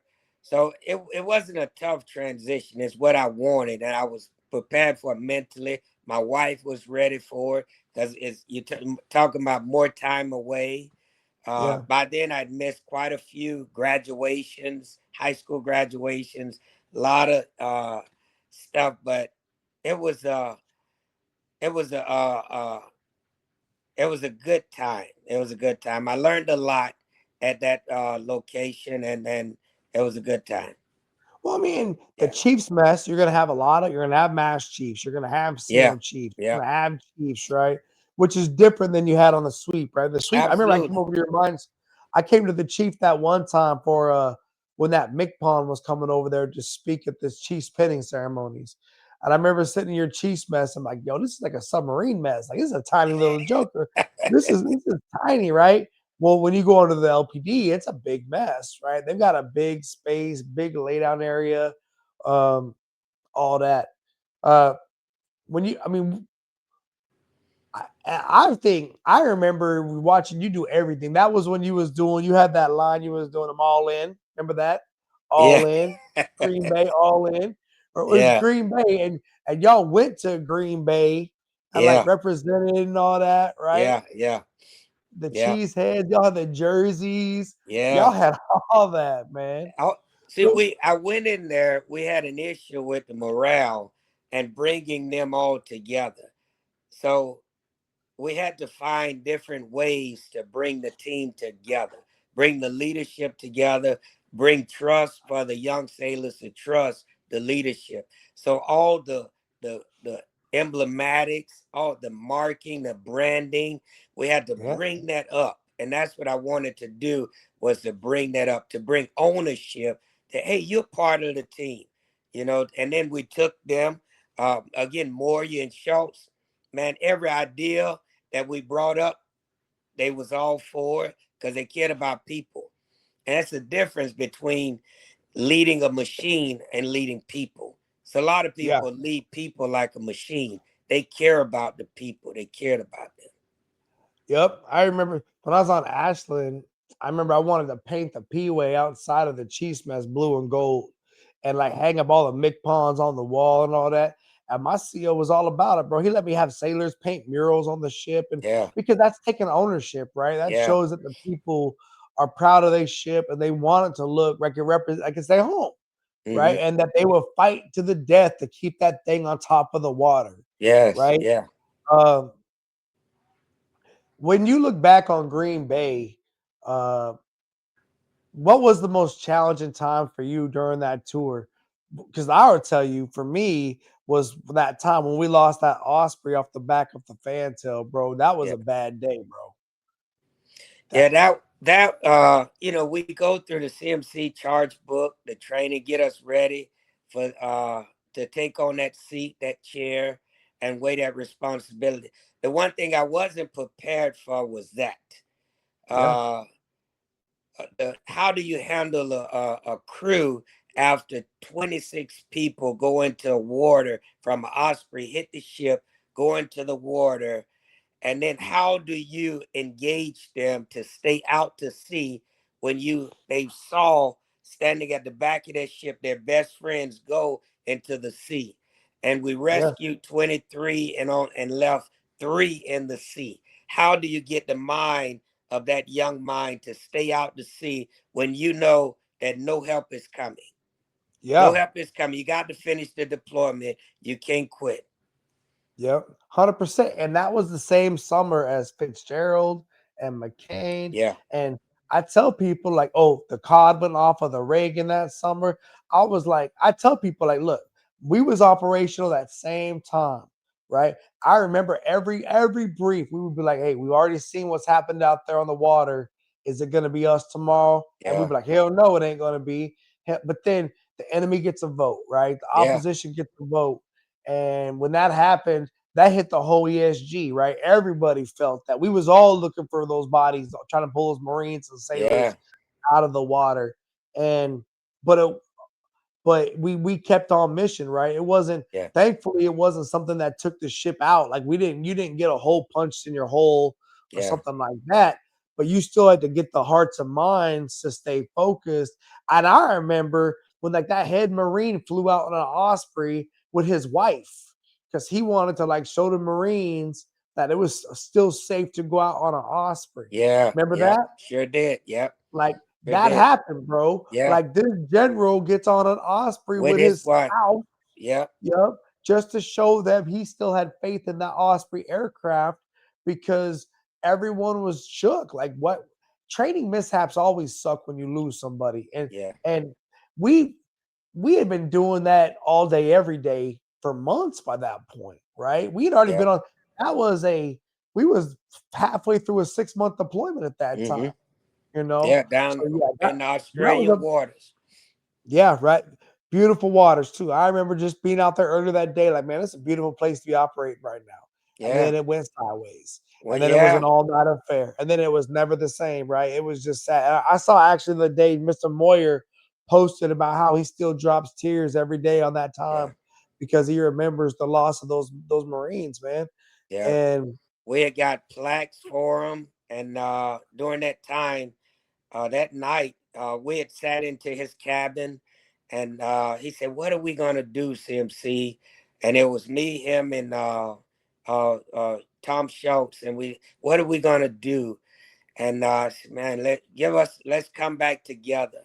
And I went back I walked down into my office. I said, let's get back later on. And I walked down to the peeked into admin, walked through the mess deck, and went into my office and looked at my whiteboard. Now, mind you, we had just lost 3 Marines, 26 went into the sea. And he said, what are we going to do to keep them focused? With CMC, we got to stay on station. And I looked and sat in my whiteboard, and that thought came to my mind, all in. Tell them that whatever they can bring it. If you can bring 10%, bring whatever you got. If you got 40%, bring it. Regardless, whatever you can do, we can bring it together. And from that's when that all in, we started using that as our bonding cry together. yeah. No, that was money, man. I remember for us on Ashland, I remember that night on Taps, I had the chaplain speak, and then we played the Navy hymn over the 1MC. Yeah. You know, just to remind everybody, you got to be a special kind of human being to want to go out in the ocean, right? Yes. What we do is not safe. We are the United States Navy and the United States Marine Corps, who was born on the crest of a wave, right? Yeah. Rocked in the cradle of that deep, dog. Like Yeah. it ain't no game. This is not a game, and it's something to be proud of and to be feared. Just the Yeah. same way as I say fear God. I'm not saying he don't love me, but I'm fearful because Yes. I respect him. I respect the sea, right? And when things go sideways, and again, my damage controlment background, I'm always thinking worst case scenario, right? Mm-hmm. But I saw so many great things happen. I've seen so many great things happen throughout my career in response to casualties, in Yeah. response to hard times, that I get so inspired that I Yeah. can't help. Like, those are the things that I would have served. Like, honestly, bro, if there was not a thing where I had to get out at 30 years, if they would have said I could have stayed in the Navy till I was 65, I might have, right? But when they said you got to get out at 30, 32 years, whatever it was, then I'm like, oh, I'm looking at the door, bro. What we talking Yeah. about? Like, guess what? Like, I might go do something else now because, you know, one thing, Dave, is I was early making chief. I was early making senior chief. I was early making CMC. Why am I going to wait till the end like everyone else to freaking retire? Yeah. Yeah. Like, I'd rather get that hard part out the way. So, if you don't mind my asking, man, why did you decide to retire? Because you retired right around the same time I retired, right? Is that something you want to talk about, or are you not willing to, or do you not want to talk about that? Well, at 27 years, it was just some difficulties towards the end in my career that Oh, you hit 27 years before you retired. yeah. I Oh, retired at damn, that's a whole 27. damn career. I thought you went to the CMC program at 15 years. I did Okay. 3. Oh, well, it might have been longer than that. Might have, yeah. But I retired at 27. Okay. Yeah. Was you just cooked? Were you just done? Were you just toast? Like I'm tired. I'm ready to go home and do something else in Tampa Yeah, because yeah, yeah. Yeah, I was too. yeah, greater That's straight up. calling. Yeah, greater calling. I've done more in my retired 3 years, I think now, 3, 4 years in the community, in the, just you name it. I've been so busy. To I have no regrets. No regrets in retirement. So, did you consider going to any other jobs after the Green Bay before you retired? Or was there something that happened where you're like, you know what, I'm not doing this no more, man. I'm out of here. No, no, no. No, Okay. yeah, it was time. Okay. COVID, my sons, we was in Japan, was preparing to come back to the States. COVID, my sons was in college. My wife wasn't feeling our access to them. They had to leave school, and we had to send them to other houses during that. So it was just a lot of stuff, and it was time. It was time. Yeah. And yeah, the organization, it was just time. I get it, bro. Trust me, man. Like when I left Seventh Fleet, right? Because I don't think I've ever told you this story before, but I don't. You got time to hear a story? Oh yeah, yeah. All right. So I'm at Seventh Fleet staff, mind you. They pulled me off Ashland a year early to go to Seventh Fleet staff. Right? Remember we finishing up that 6 month deployment. We were on to Australia. Hmm. I pull into Yokosuka, and they come tell me, Gary, we need you to come to Seventh Fleet staff. You are the right guy for the job. You are D. Seaman. Kaz Bowski's going to go to Surface Group Western Pacific. You and him are going to help us with the waterfront. Y'all going to help re-energize after Fitz became blah, blah, blah, blah, blah. So I'm thinking, oh man, those are all good things. Like that's an opportunity. It's an honor, right? And I wanted to go to an aviation squadron, truthfully, after Ashland. That was my real plan, Hmm. right? My real goal was to be the Ronald Reagan CMC. That was my real long-term goal, right? And so I was like, I'm gonna go. I asked to go to the Ashland so I could embark Marines. So I wanted to practice embarking people, right? Then I Yeah. wanted to go to the Air Wing and be embarked, Hmm. right? And they knew this was my plan. So they were like, oh, being on 7th Fleet staff is like you're gonna be embarked, but you're gonna be embarked on board the Blue Ridge. Okay, but it's not the same thing, bro. My boss is like a 3-star admiral. Like it ain't the same thing as being an air wing guy, right? Yeah, it's totally. Okay, Yeah. but I took the job because I thought it was an honor. And looking back on that, I'm not gonna say I regret the decision, but like I had just been away from my family for 6 months, right? And you want me to move my family in 7 weeks from now, right? After just getting back home from a 6 month deployment during the holidays again. Like my son, I moved my family 4 times in 5 years, Mm. right? Truth be told. So anyway, I go to 7th Fleet staff and I'm doing all right. I'm doing good, right? I'm enjoying it. The problem is, well, not problem. Here's the laydown. So every department head's an O6. Every DLCPO is a master chief for the most Hmm. part. Cool, no problem. Built for that. Not a problem for me. They had these interpersonal relationships though that I could tell was not professional, right? So Yeah. Yeah.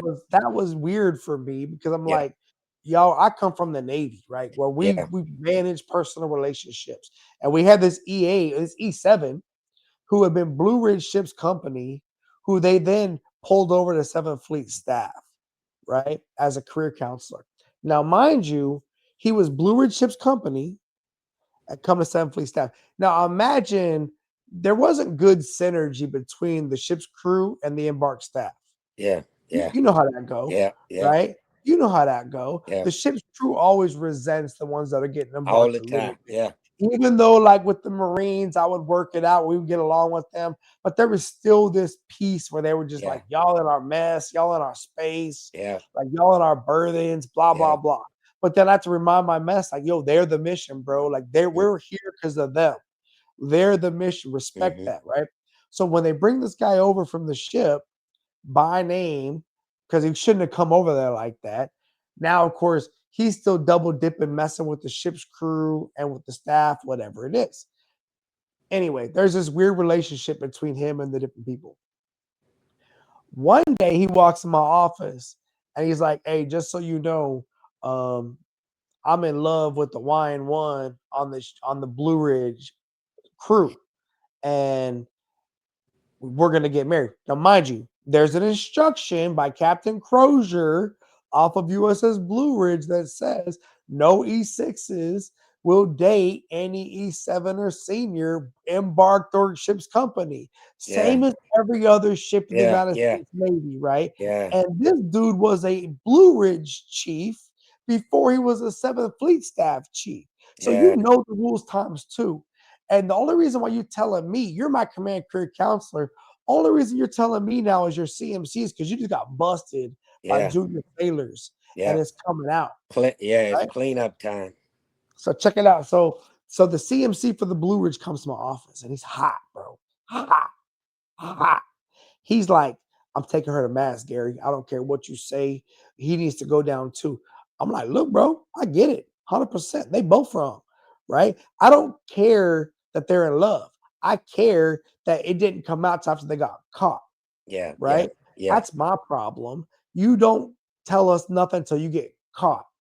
Cool." So I get a phone call that night. "Hey, Gary, why are you trying to get so and so in trouble?" Like, first of all, this ain't your business. I'm the staff CMC. You go Mm-hmm. worry about your level of stuff. So the phone call was from above me. But you got to remember, they boys. They Yeah. boys, Yeah. Yeah. right? And Yeah. I've been having a problem with that relationship because I was like, bro, he can't be at your house babysitting your kids when you go to Washington, D.C. That's a bad look, homie. He's one of my senior chiefs. Mm-hmm. I don't want other senior chiefs thinking, oh, he gets a good eval because he boys with him, right? Yeah. Yeah. Now, your senior chief just got caught damn near living with an E6 off the Blue Ridge Ships Company that he was a chief. She was his first class a year and a half ago. Mm. And now it's time for me to handle business because he's in trouble. And now you're calling me like, well, I'm not trying to get him in trouble. You know what he said, "But Gary, fraternization is an outdated policy." I said, "I don't give a damn. It's the policy." Yeah. Yeah. I said, "Brother, I just came from the ship. We're on the ship. You be done. You cooked, right? That's a no-go, bro. You're not going to be out there holding hands, kissing, smooching on living in her Yeah. house, whatever it was. Just not. And if it comes out, you're going to get handled. So stop it." So then, um, we right all this is coming out right as we're getting underway, right? Finally getting underway. We never got underway before. So this guy, this E8, goes on leave because this E6 is leaving the ship. It just comes out like literally 2 weeks before she's leaving the ship anyway. So they take her to DRB, Mm. right? But I get pulled into my leadership's office and they tell me, "CMC will handle it. We got it. Don't worry about it." What? This What? Chiefs mess business. Yeah. How you gonna pull me? This Chiefs mess business. How you gonna pull me in, right? And I'm like, that's so shady, bro. So Yeah. then, and the CMC for the Brewers comes to me, and he's hot. What do you mean nothing's gonna happen to him?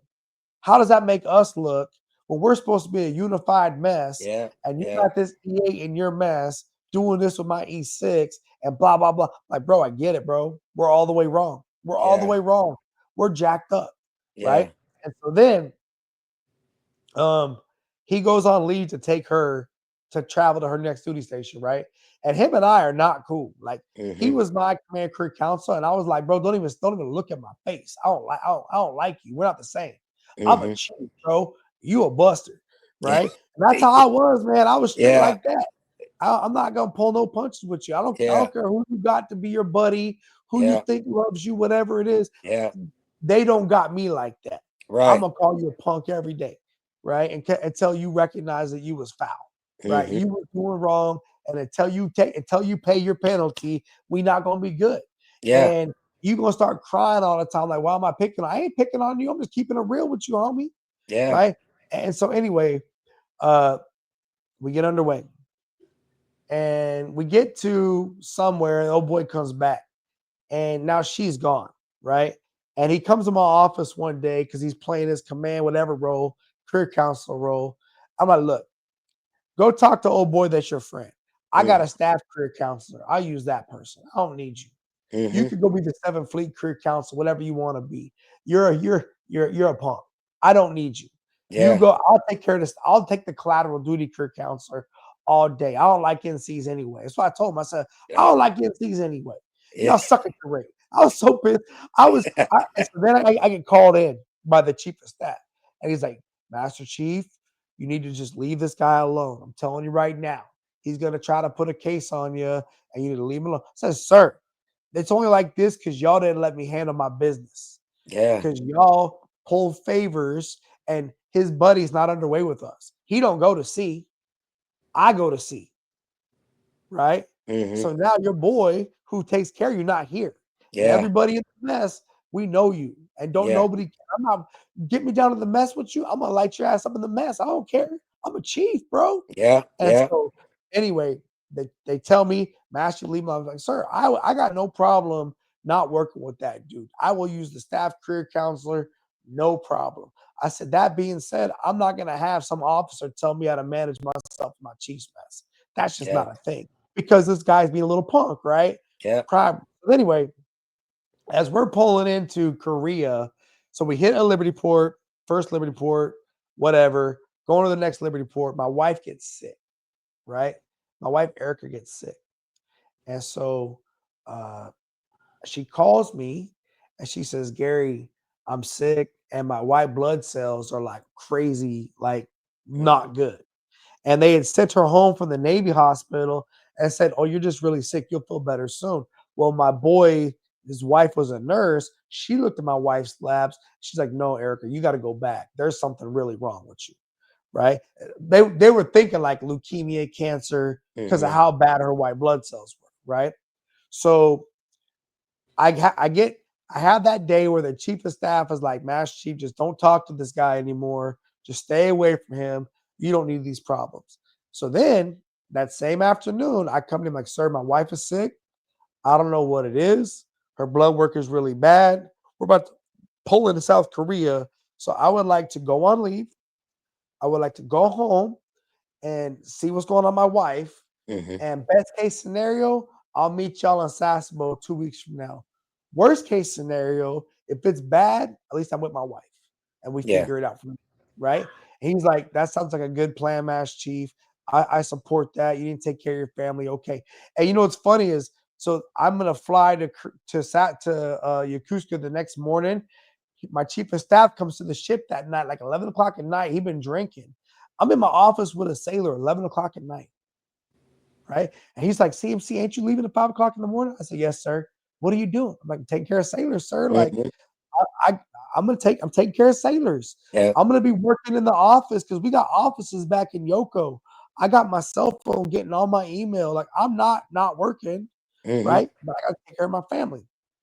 So then I fly back to Yoko and I start dealing with Navy medicine, right?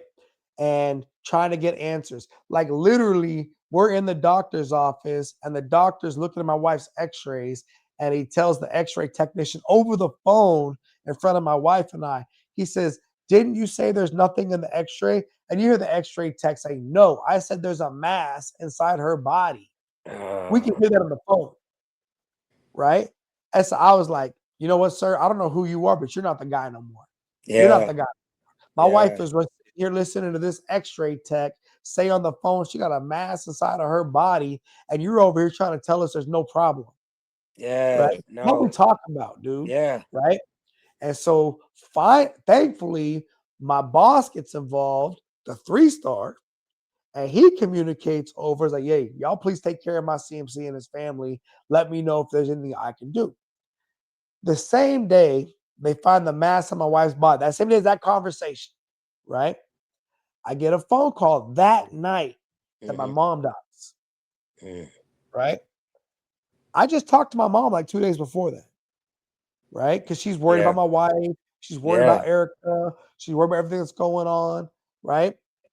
I'm on leave away from the ship right now. It's been about a week and a half. I've been fighting Navy medicine, and then they find a mass in my body, and they're telling me they got to medevac us to Pearl Harbor because Mm. where the mass is at, they cannot do a biopsy. They got to medevac her to Hawaii, right?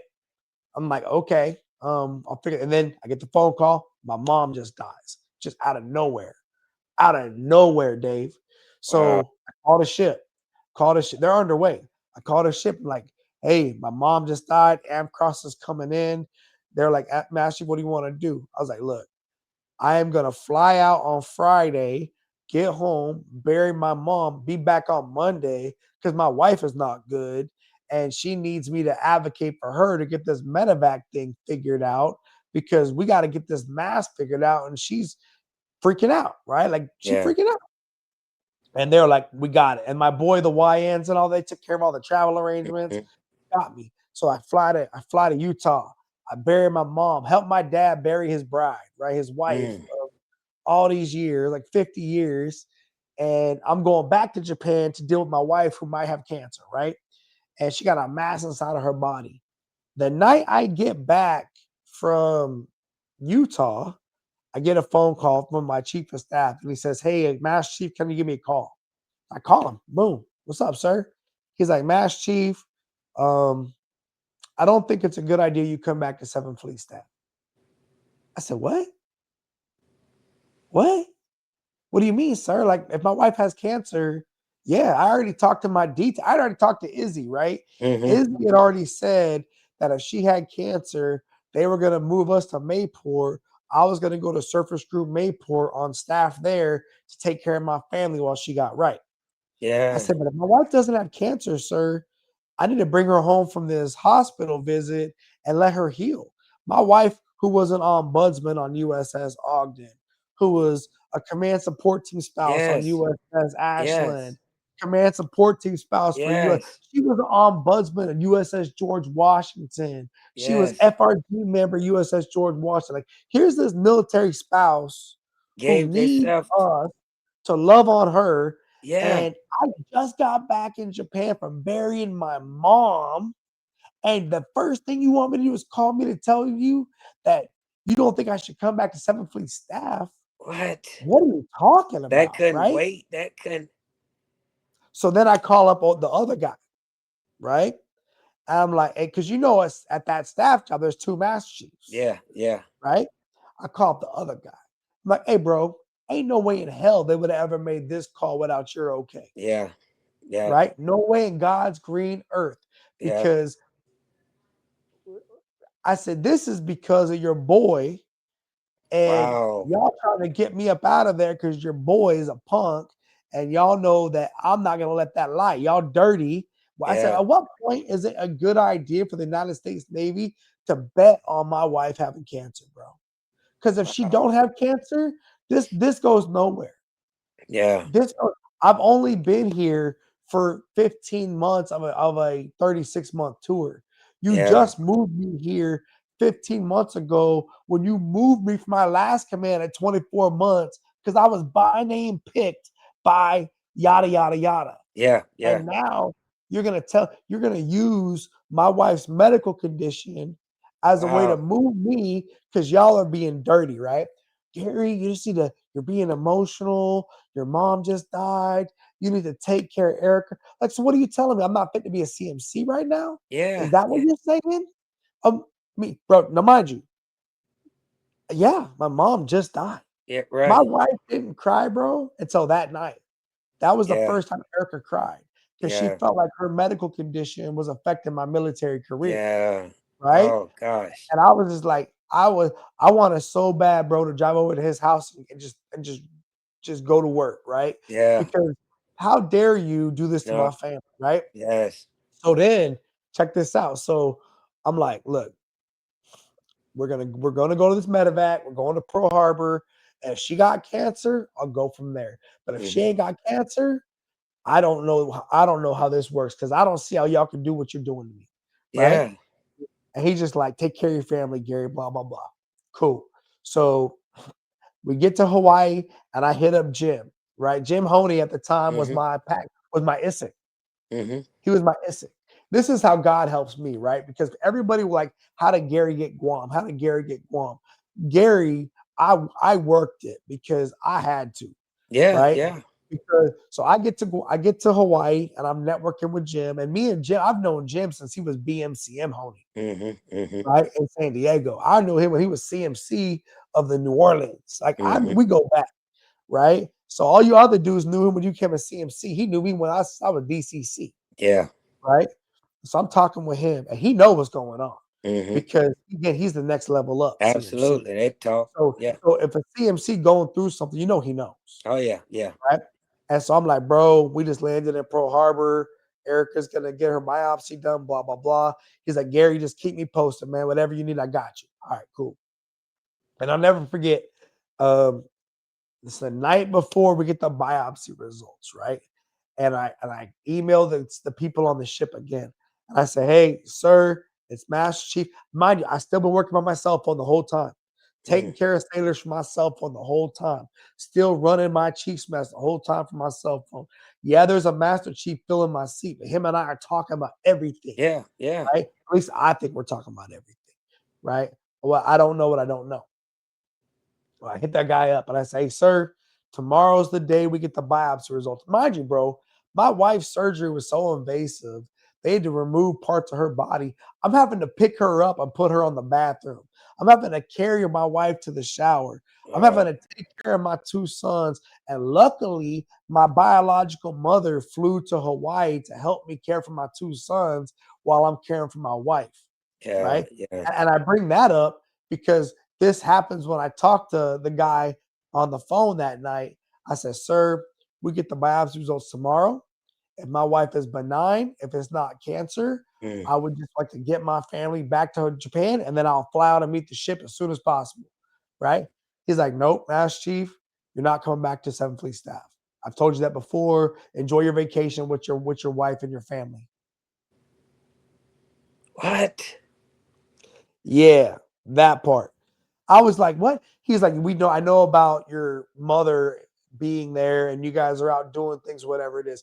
Because before my wife's surgery, oh yeah, we drove around and we took some pictures in Hawaii because she about to have surgery where she can't walk for like a Yes. week or two. She might have cancer. So yes, we are blessed to be in Yeah. Hawaii on a medevac. So Yeah. yeah, we took my What? mother-in-law or we took these women. My mom just died. My biological mother, who put me up for adoption when she was a Yeah. teenager, What are just you came back supposed to in be my life, confined to somewhere? bro. So he say that. I'm like, I'm telling you that if my wife doesn't have cancer, I'll get her back to Japan. And she's so hardcore, she'll get better on her own and send me back to sea. And you're telling me no matter what, I'm not coming back. And Izzy had been telling me, the detailer had been telling me that Gary, I can't move you, I can't move you, I can't move you, right? So I contact Jim. Well, the next morning, we're sitting in the doctor's office, about to get called back, right? And I check my email, and there's the weekly. The Yeah. CMC weekly comes out, right? Yeah. And a number one hot fill was Naval Base Guam Oh, because the okay. CMC just got sick and he was an emergency fill. They needed somebody there immediately because he just got sick, Mm-hmm. right? And I tell my wife had always wanted to go to Guam because my Mm-hmm. wife's originally she's Puerto Rican, right? So she always thought Guam would be like living in Puerto Rico, because you Mm-hmm. got the Spanish influence, you got the Mm-hmm. island. And I was like, Yeah. no, I was like, babe, you would never believe what just is in this email. I said, but Mm. Guam is now like they need someone there like very soon. And she was just like, if that was to work out, maybe this would be okay. And this is mind you, Dave, if she don't have cancer. Because Wow. if this biopsy come back with cancer, it's a whole new road we're about to travel. Yeah. And mind Yeah. you, we had to wait a week after the surgery just to get the results on the biopsy, right? And that's a week of me carrying her around the hotel room and Yeah. like her not being able to walk, all kind of stuff, right? And so I messaged Jim. I'm in the message room. I'm like, Jim, we're getting the biopsy results back this morning. Brother, I just saw that Guam Mm-hmm. is on the books. If my wife does not have cancer, I want Guam, bro. He's like, are you sure? And I was like, yes. He's like, Guam's Mm-hmm. not an easy job. I was like, let me get it. And I messaged Lisa Tisdale, and she was Mm-hmm. at Joint Region Marianas. Yeah. And Yeah. I knew Lisa when she was embarked on the George Washington as an Air Wing CMC, Mm-hmm. and I was a DC Master Chief. Yeah. right? I was like, sis, this is what's going on. This is where I'm at. And she was like, Gary, I would love you and Erica to come to Guam. You guys are a power couple. Mm-hmm. I'd be happy to have you guys, right? She didn't even know what was going on. I just told her about the medical stuff, and she's Mm-hmm. like, let me know. So then I messaged Jim. I said, Lisa's all in. Boom, boom. And message Izzy, like, bro, we about to get the biopsy results. He says, if Jim says you can do it, bro, you can do it. But I'm gonna tell you, people was already telling me to do an IG. They was like, Gary, you didn't file an IG on these dudes, right? Like, this is crazy. And I'm just like, look, if God can make a way Yeah. for my family to come through this situation Yeah. and land on our feet, Yeah. then maybe I can move forward, right? Yeah. So then we go in the biopsy and it's benign. Thank God it's not cancer, right? It was just a big old mass they had to take out of her body that Mm. was causing her digestive problems and all that other stuff, right? So, and literally half an hour later, I get the message, you're going to Guam, right? Like you got Guam locked up. So then, here's what's funny. I get a phone call like 3 days later, right? From somebody in Yokosuka talking about, how'd you get orders to Guam? Like, why are you worried about me? Y'all said I can't come back. Yeah. Y'all said you wanted me to go somewhere else. Mm-hmm. You think you're the only people I know? Yeah. What? Yeah. Y'all crazy, bro. Y'all not to be trusted no way. Y'all counterfeit. Y'all are Yeah. what y'all the people we tell people initiation look out for. Yeah. You know what Yeah. I'm saying? Y'all Yeah. those people. I was like, but don't worry about me. I'm gonna come back to Japan. I'm gonna Mm-hmm. pack my household goods up and I'm going to Guam. Right? Yeah. Done. So then it was so funny, Dave. I get back to Japan and the ship pulls in like literally 2 days before I got back. So I get back. Guess where I go? I go to the ship, Mm-hmm. right? Where I'm supposed to go. My ship's Right. here now. I'm Yeah. not T80 no. That's what we I go do. to the ship. That '06 sees me down the P-way and sends that other master to come tell me that I gotta leave the ship, that I can't be on board the ship. What? Because the sailors love me, bro. The mess love me, bro. Yeah. Like they all love me. They just been hitting port after port after port after port. Everyone wondering where CMC at. My wife, I'm taking care of my family. She's still not walking. I'm still wheelchairing her around everywhere, right? I just came to the ship that morning because where I'm supposed to go. Yeah. I just got Yeah. back from my medevac. Y'all here now. They sent Yeah. me TAD over to Surface Western Pacific. Some over there with Kaz Bowski, who's been my boy since forever. And Mm-hmm. I'm like, Kaz, how does this freaking shit work, bro? But what I had found out was a new Master Chief had got the assignment. And here's where I got in. They hard ranked me on an eval, number one of 5 Master Chiefs against even the Fleet Master Chief What? because he said he was retiring, right? I didn't ask for that. Yeah. Yeah. They did that, Yeah. Yeah. right? I didn't ask for that. I Yeah. was okay being number 2. I Right. Right. understand I'm number 2, but Yeah. he's my mentor. He's my friend. And so they made me number 1. I'm sure he thought, I'm making you number 1 of 5, Gary, because you're gonna go here and do that. Brother, when this new master comes in, he don't want to be right behind me. No. No. And the Admiral, the 3 stars, a submariner. He's not dialed in like that. He gonna be No. like, that doesn't make sense. That's Yeah. not how it works. Yeah. He's behind this Master Chief, right? Matter of fact, he should be my Fleet Master Chief. He's been with me longer. He Yeah. knows how things work. But this guy don't like me because I'm not as old as he is, or Mm. whatever it is, right? And he wants someone else. So all of that is a part of the reason why, well, let's just offload Gary and his family somewhere else, and he won't hurt him. You know, bro, my wife That's so cannot walk, insensitive. right? And so then we went to Guam. And I would tell you, Dave, when I got through all of that, first of all, I'm very thankful I never hurt anybody because I thought about it. Yeah. I'm very thankful I didn't hurt myself because I thought about it. Yeah. That was because again, when it's going so bad, like how do I tell people it's going so bad? Does anybody know? Here is a guy who's given everything to this Yeah. organization, Yeah. and now they dragging you. And I can tell you another whole story, bro, about Guam. But by then, I was already dropped papers to retire. Yeah. But I would just tell you that.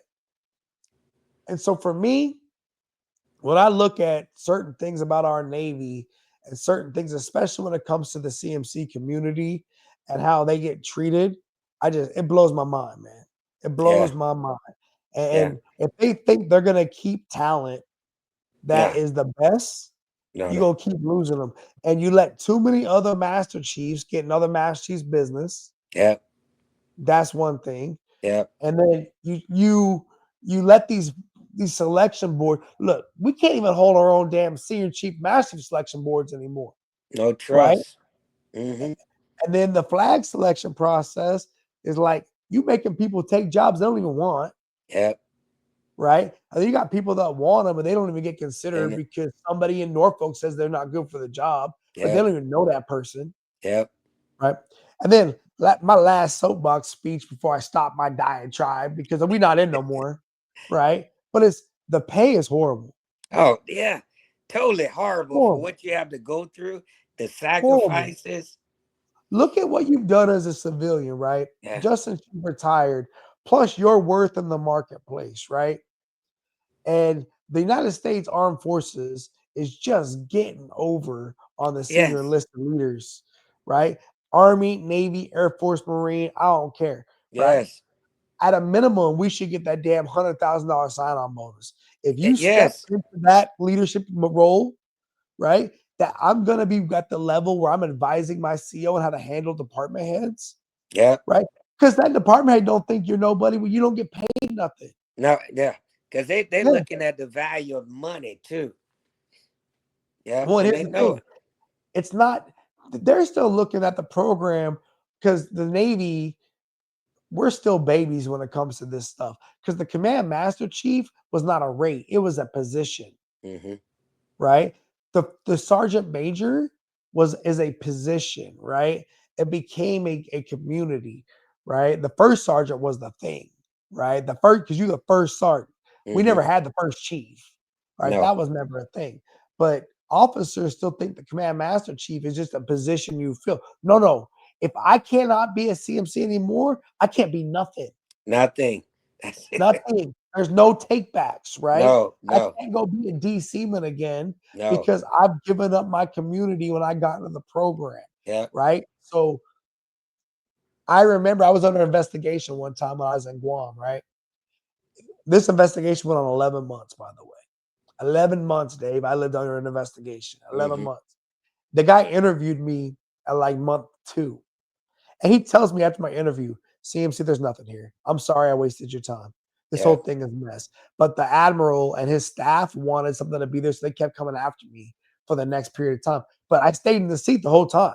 If Mm-hmm. I was so bad, you would have think they would have removed me. No, Yeah. I was in the seat the whole time because it was a witch hunt, right? Yeah. It was all crap. But I remember when the guy read me my rights, right? I thought to myself, okay, if I don't answer this man's questions, my days of being a CMC are done Yeah. because that means I no longer have faith in this organization.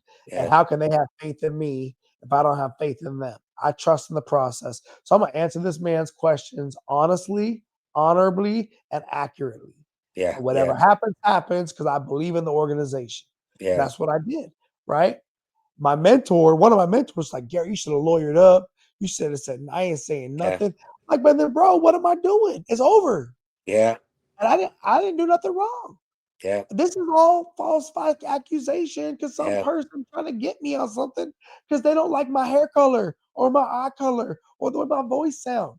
And Mm-hmm. I thought it was going to be over quickly because the investigator tells me, Master Chief, I'm so sorry for wasting your time. There's nothing here. This is all dumb. Because I asked him, I was like, sir, do I got something to worry about? He's like, no, you don't. That's what he Mm-hmm. says. Then I get the phone call later. Oh, they're broadening the scope of the investigation. Okay. They Mm-hmm. gave me an LOI. My captain gave me an LOI 2 weeks before I retired. Yeah. 2 That weeks. said, and this wasn't the captain I'd served with my entire time, by the way. The Mm-hmm. one I served with, the one that I bled with, the one that I fought COVID with, the one that I went Yeah. to war with, he would have told them all to go to hell. They weren't Yeah. never going to do this to his CMC, Yeah. right? This other guy was he was a tool, bro. Yeah. He was a punk. He was a punk. Right? Because I would call that CMC up on the hill and tell him he was a punk. Like, Yeah. bro, I remember one of my boys landed in Guam. He was a fleet CMC at the time, right? And first thing he says in the car, Gary, what the hell's going on? How you know, bro? Because old boy been talking, Yeah. right? Yeah. Bro, they a bunch of punks. They ain't nothing. Yeah, They ain't nothing. They don't got. It's just when I'm retiring, dog. I'm out of here. But when y'all look around the room and you got nobody but a bunch of punks, that's how you get there. yeah, Because people like me, I'm a real one, right? And I think back on all that because on all the great things that I had throughout my 25-year Navy career, and I could tell you, I could go all night long on great stories. yeah, But yeah, those two big ones are yeah, what I would tell people if they're going to go to the CMC program because I want them to understand that you give up almost everything when you go in that program, yeah, and you have no if you don't have someone like you or me taking care of you, you're yeah. cooked. Oh yeah. Oh, totally. Yeah. You're Yeah. cooked. Cause you could trust the wrong person until your name is questioned. And when your name is questioned, they'll change. Man, they'll change, they'll jump ship and leave you all by yourself. You could have gave Yep. up the whole your life, your family for the organization, but let one question come up. And that's all it could be. And they don't care about the scope of the question No, or the motives on why who brought the question up. They don't care about that. It's just a question, and they'll abandon you. 100%. And the other thing is, I think Jags, they can be so wicked. Oh, totally. You don't know what they based on the weather, man. They can be so wicked. Yeah, And I've seen them. I've seen them. And like, I'm thankful now, though, for what I hope is going on in the Navy right now, because I think they're reawakening the warrior spirit. Because we need to be less worried about believing all these complaints. Because when people came after me was remember when they did that of Defense sent out that survey for like white supremacy or whatever it was. That was the report that they all went after me on. You look at my last command climate survey, nothing about CMC. yeah, But that one, they all thought it was a free pass to say whatever they wanted to say, yeah, right? And everyone was pissed off because of COVID, and everyone was pissed off because of us trying to get out of COVID protocols and making them go to work again or whatever it was. yeah.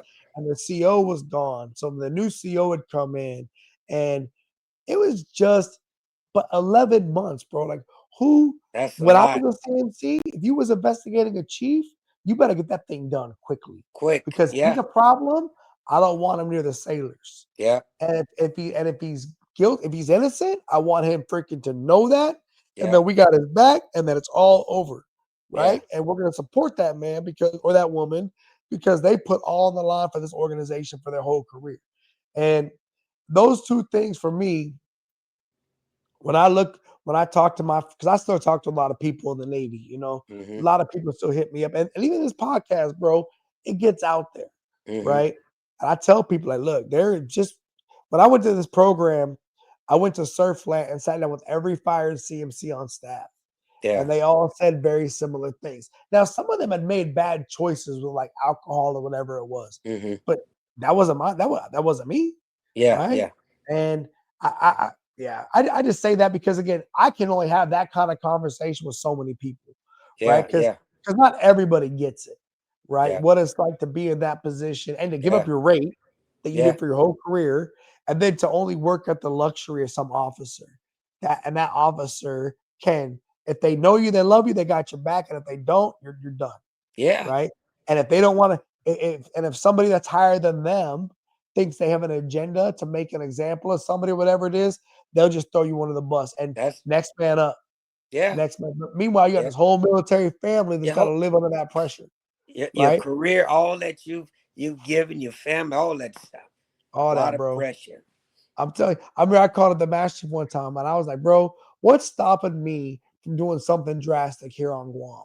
Imagine that news story, right? Yeah, CMC, Naval Base Guam, yeah, does something drastic, right? Well, what's the? Oh, just please don't do that. I'm like, man, what? Please don't do that. Like, y'all need to yeah.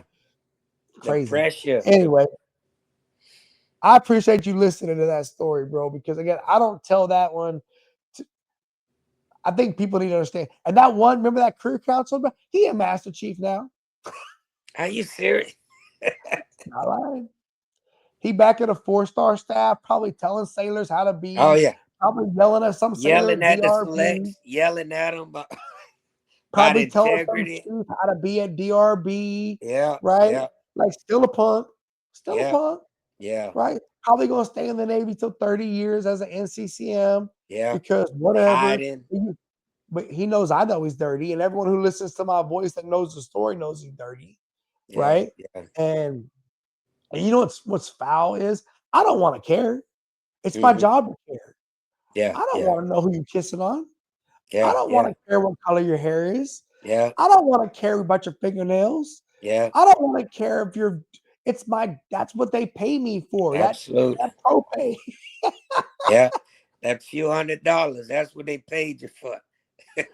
Yeah. So hey, so bro, when you left the Navy, I know you started a church, right?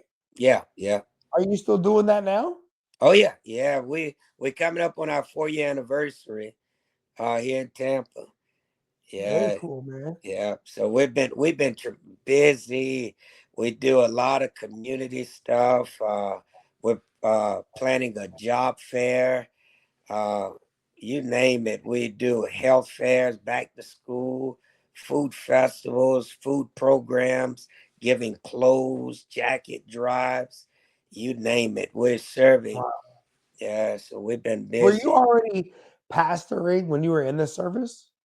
Well, I was in a church in Jacksonville, part of one, all my life, about 20 years maybe, but not pastoring uh, as a senior pastor. No, this was a vision that I got and started in faith. Came down here in Tampa, so we started a home care agency also down here in Tampa, where uh, we sit with different companions. So we have an agency, Icy Home Care. I didn't see that coming, but it goes under that mindset to serve those that need help. Yeah. Yeah, I hear that, man. Like when I got into the ROTC program, I'd known I was going to do ROTC since I was a recruiter. And yeah, I actually met my wife when she was a college student as at an ROTC competition, So like I'd known about the program and I love serving. I love working with kids. I love working with people. But then this leadership thing that I'm doing right now, my consulting thing, I didn't see that coming, bro. Like yeah, I had no desire to get pulled into the corporate sector. But it's so much like the Navy, it hurts, bro. mm, Like it's so much like the Navy. And they love authenticity. They love to hear they love when a real one can come in the room and tell you exactly what you need to hear, but say with a smile on my face and love in my heart, baby. yeah, Like I tell you, but they're just like, I can't believe you just said that. Like, yes, sir, 100%. And that's that's where I think that a lot of people that are leaving the service don't understand that there are so many opportunities for them outside of the military. You yes. know, like I don't know about you, but like when I retired, bro, my pay doubled immediately. Oh Like it yeah, was I make way more than I ever made. way more, It bro. is Like double. people don't understand that. I was like, bro, I'm making I got everything I ever asked for from God in Y- the prayer. Like everything Yes, I ever prayed for, which is why I got to do so much because God, my cup is so full that I got to yeah. share it. Same here. Um, We have yeah, 8 employees, and we've doubled, just like you said. I'm telling you, God has definitely blessed us tremendously. That's why we're able to give as much as we give. yeah. I had no doubt, man. I knew you was gonna land on your feet though, bro. And I just all right, Dave, as we getting ready to land this thing, I'm gonna ask you a few questions. You're just gonna do your best to try to don't overthink them, just give me your answers, okay? Okay. All right. Dave, did you ever have a moment that was like, oh my gosh, I'm really in the Navy now? Like you're welcome to the Navy moment. Do you remember what that was for you? Uh, Walking down that ship on the my first ship on the USS Enterprise. That was my Yeah. welcome to the Navy with my sea bag. That was it. All right, that's a good one. All right. When you look at leadership challenges for organizations today, what do you see as the biggest leadership challenge they have? Relationships between the different levels, communicating the communication lines between the senior to the middle to the juniors, identifying how the word or the message is conveyed to every level of leadership. I think that's the struggle that a lot of leaders struggle with. Right. Now, as a man who's raised adults, right? Because your children have now grown up and left the house. What's some advice? Because a lot of my listeners are like my students or their parents that are raising teenagers, adolescents. What's advice you would give to parents to best connect and guide their adolescent kids? Being sensitive to society, spending time, not afraid to say no, being present, not letting the devices and technology and the culture train them, but as a parent, the guardian, take ownership and responsibility of what you're investing. If you invest in that child, you can expect a return on that investment. If you don't, you can't expect it. So what you put, the good you put in them, then you can expect the good to come out.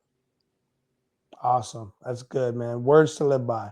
Um, what's a piece of advice you would give to somebody struggling with organizational challenges? A CMC that's going through it where their name is getting drugged through the mud, or a sailor who feels like they didn't get the eval they should have got. Is there any advice you would give to that person? Yeah, you to me, it's God. I've been down that road. It's hard. Sometimes it's lonely because you feel betrayed by the organization or a team or a leader. But staying in faith and staying focused on what the end is. Don't be consumed with the attack. Don't try to figure out all the attack, but look at the focus. Keep your focus towards the end, and eventually, before you know it, you'll get through it. We always do. It's just tough going through it. And man, it is. This too shall pass. You know what I'm Yes. saying? This Hello. too shall pass. Hello. Yeah. Hello. Hey, how can veterans best leverage their leadership skills in the civilian world, bro? Bringing like I told the church and I tell people now, everything I learned in the military has prepared me for now that I'm out. My life wasn't the military. My life is all the learning part. All of that was preparation for who I am now. All the lessons, all the schoolings, all the experiences, all the good, the bad, the meetings, the challenges will prepare you to go into the civilian world and be more successful than you ever imagined. But you learn, you're prepared. A lot of people struggle in the civilian world being prepared. The military makes you prepared. Yeah, for sure.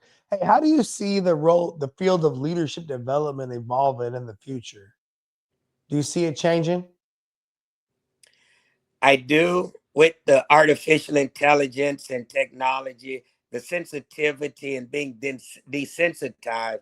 I think that's going to go away. The more we stop talking and talk through devices, we become desensitized to each other's feelings, and sometimes our message can be misinterpreted because you didn't talk to me, you text me, or you sent me an email and you don't want to talk. So that I think that's going to go into leadership as well, and a lot of, unfortunately, messages are going to be misinterpreted, and the personal relationship in leadership is going to start dwindling away. Yeah. All right. Now let's get out of those heavy questions. Here come a little more funner ones, right? All right, bro. It's Saturday night. We're on the ship. You want the pizza? Are you looking for the pizza or the wings? Pizza. Pizza. Yes, Okay. sir. Pizza. All right. Hey man, I need somebody in the birthday or the working party. Which one do you want? Working party. Working party. Let's work, Uh, baby. hey, Let's work. I'm not surprised. I'm not surprised, but we need people in the birthday too. You know that. Yeah. All right, we're gonna watch a movie in the mess, bro. We're gonna watch either a De Niro or Pacino movie. Which one would you rather see? Pacino. Pacino, yeah. Hey, looking back at your career, man, what was your favorite duty station? Oh gosh, RTC. Really? Yes, I loved it. I loved the standard. I loved the focus. RTC, the Good discipline for of it. you. I Good loved for it. you. All right, looking back on your career, what was your best Liberty port? Ah, oh, so many. So many. Maybe Italy. Yeah, Naples. So your first ship, you hit your favorite Liberty port. Yes, yes. Good for you. All right, what was the most difficult qualification you ever had to achieve during your career? Being at RTC, being a red rope. That was the most difficult training I ever experienced. Difficult. That's a big one, yes, sir. All right, if you had the chance to do it again, or if you could give somebody advice, would you recommend they go overseas or stay stateside? Go overseas. Get the experience, get the exposure. The more exposure you have in your mental bank and to pull from, to learn from, the better your life is overseas. Yep. Okay. Do you have a favorite movie series? I like I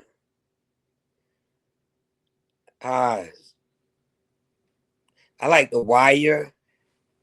Yeah, I Yeah, like The Wire. Yeah. I like The Wire. Yeah, I I like The like Wire. Prison Break too. Yeah. Okay. Prison Break was a good one. I like Prison Break too. Yeah. All right. Would you rather be independent, Dave, or on a team? On a team. Okay. Do you have a personal leadership philosophy? Lead strong, lead consistent, and lead with no regrets.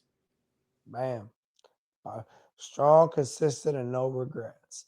All right. So we got deck plate leadership, institutional technical expertise, professionalism, character, loyalty, active communication, and a sense of heritage, right?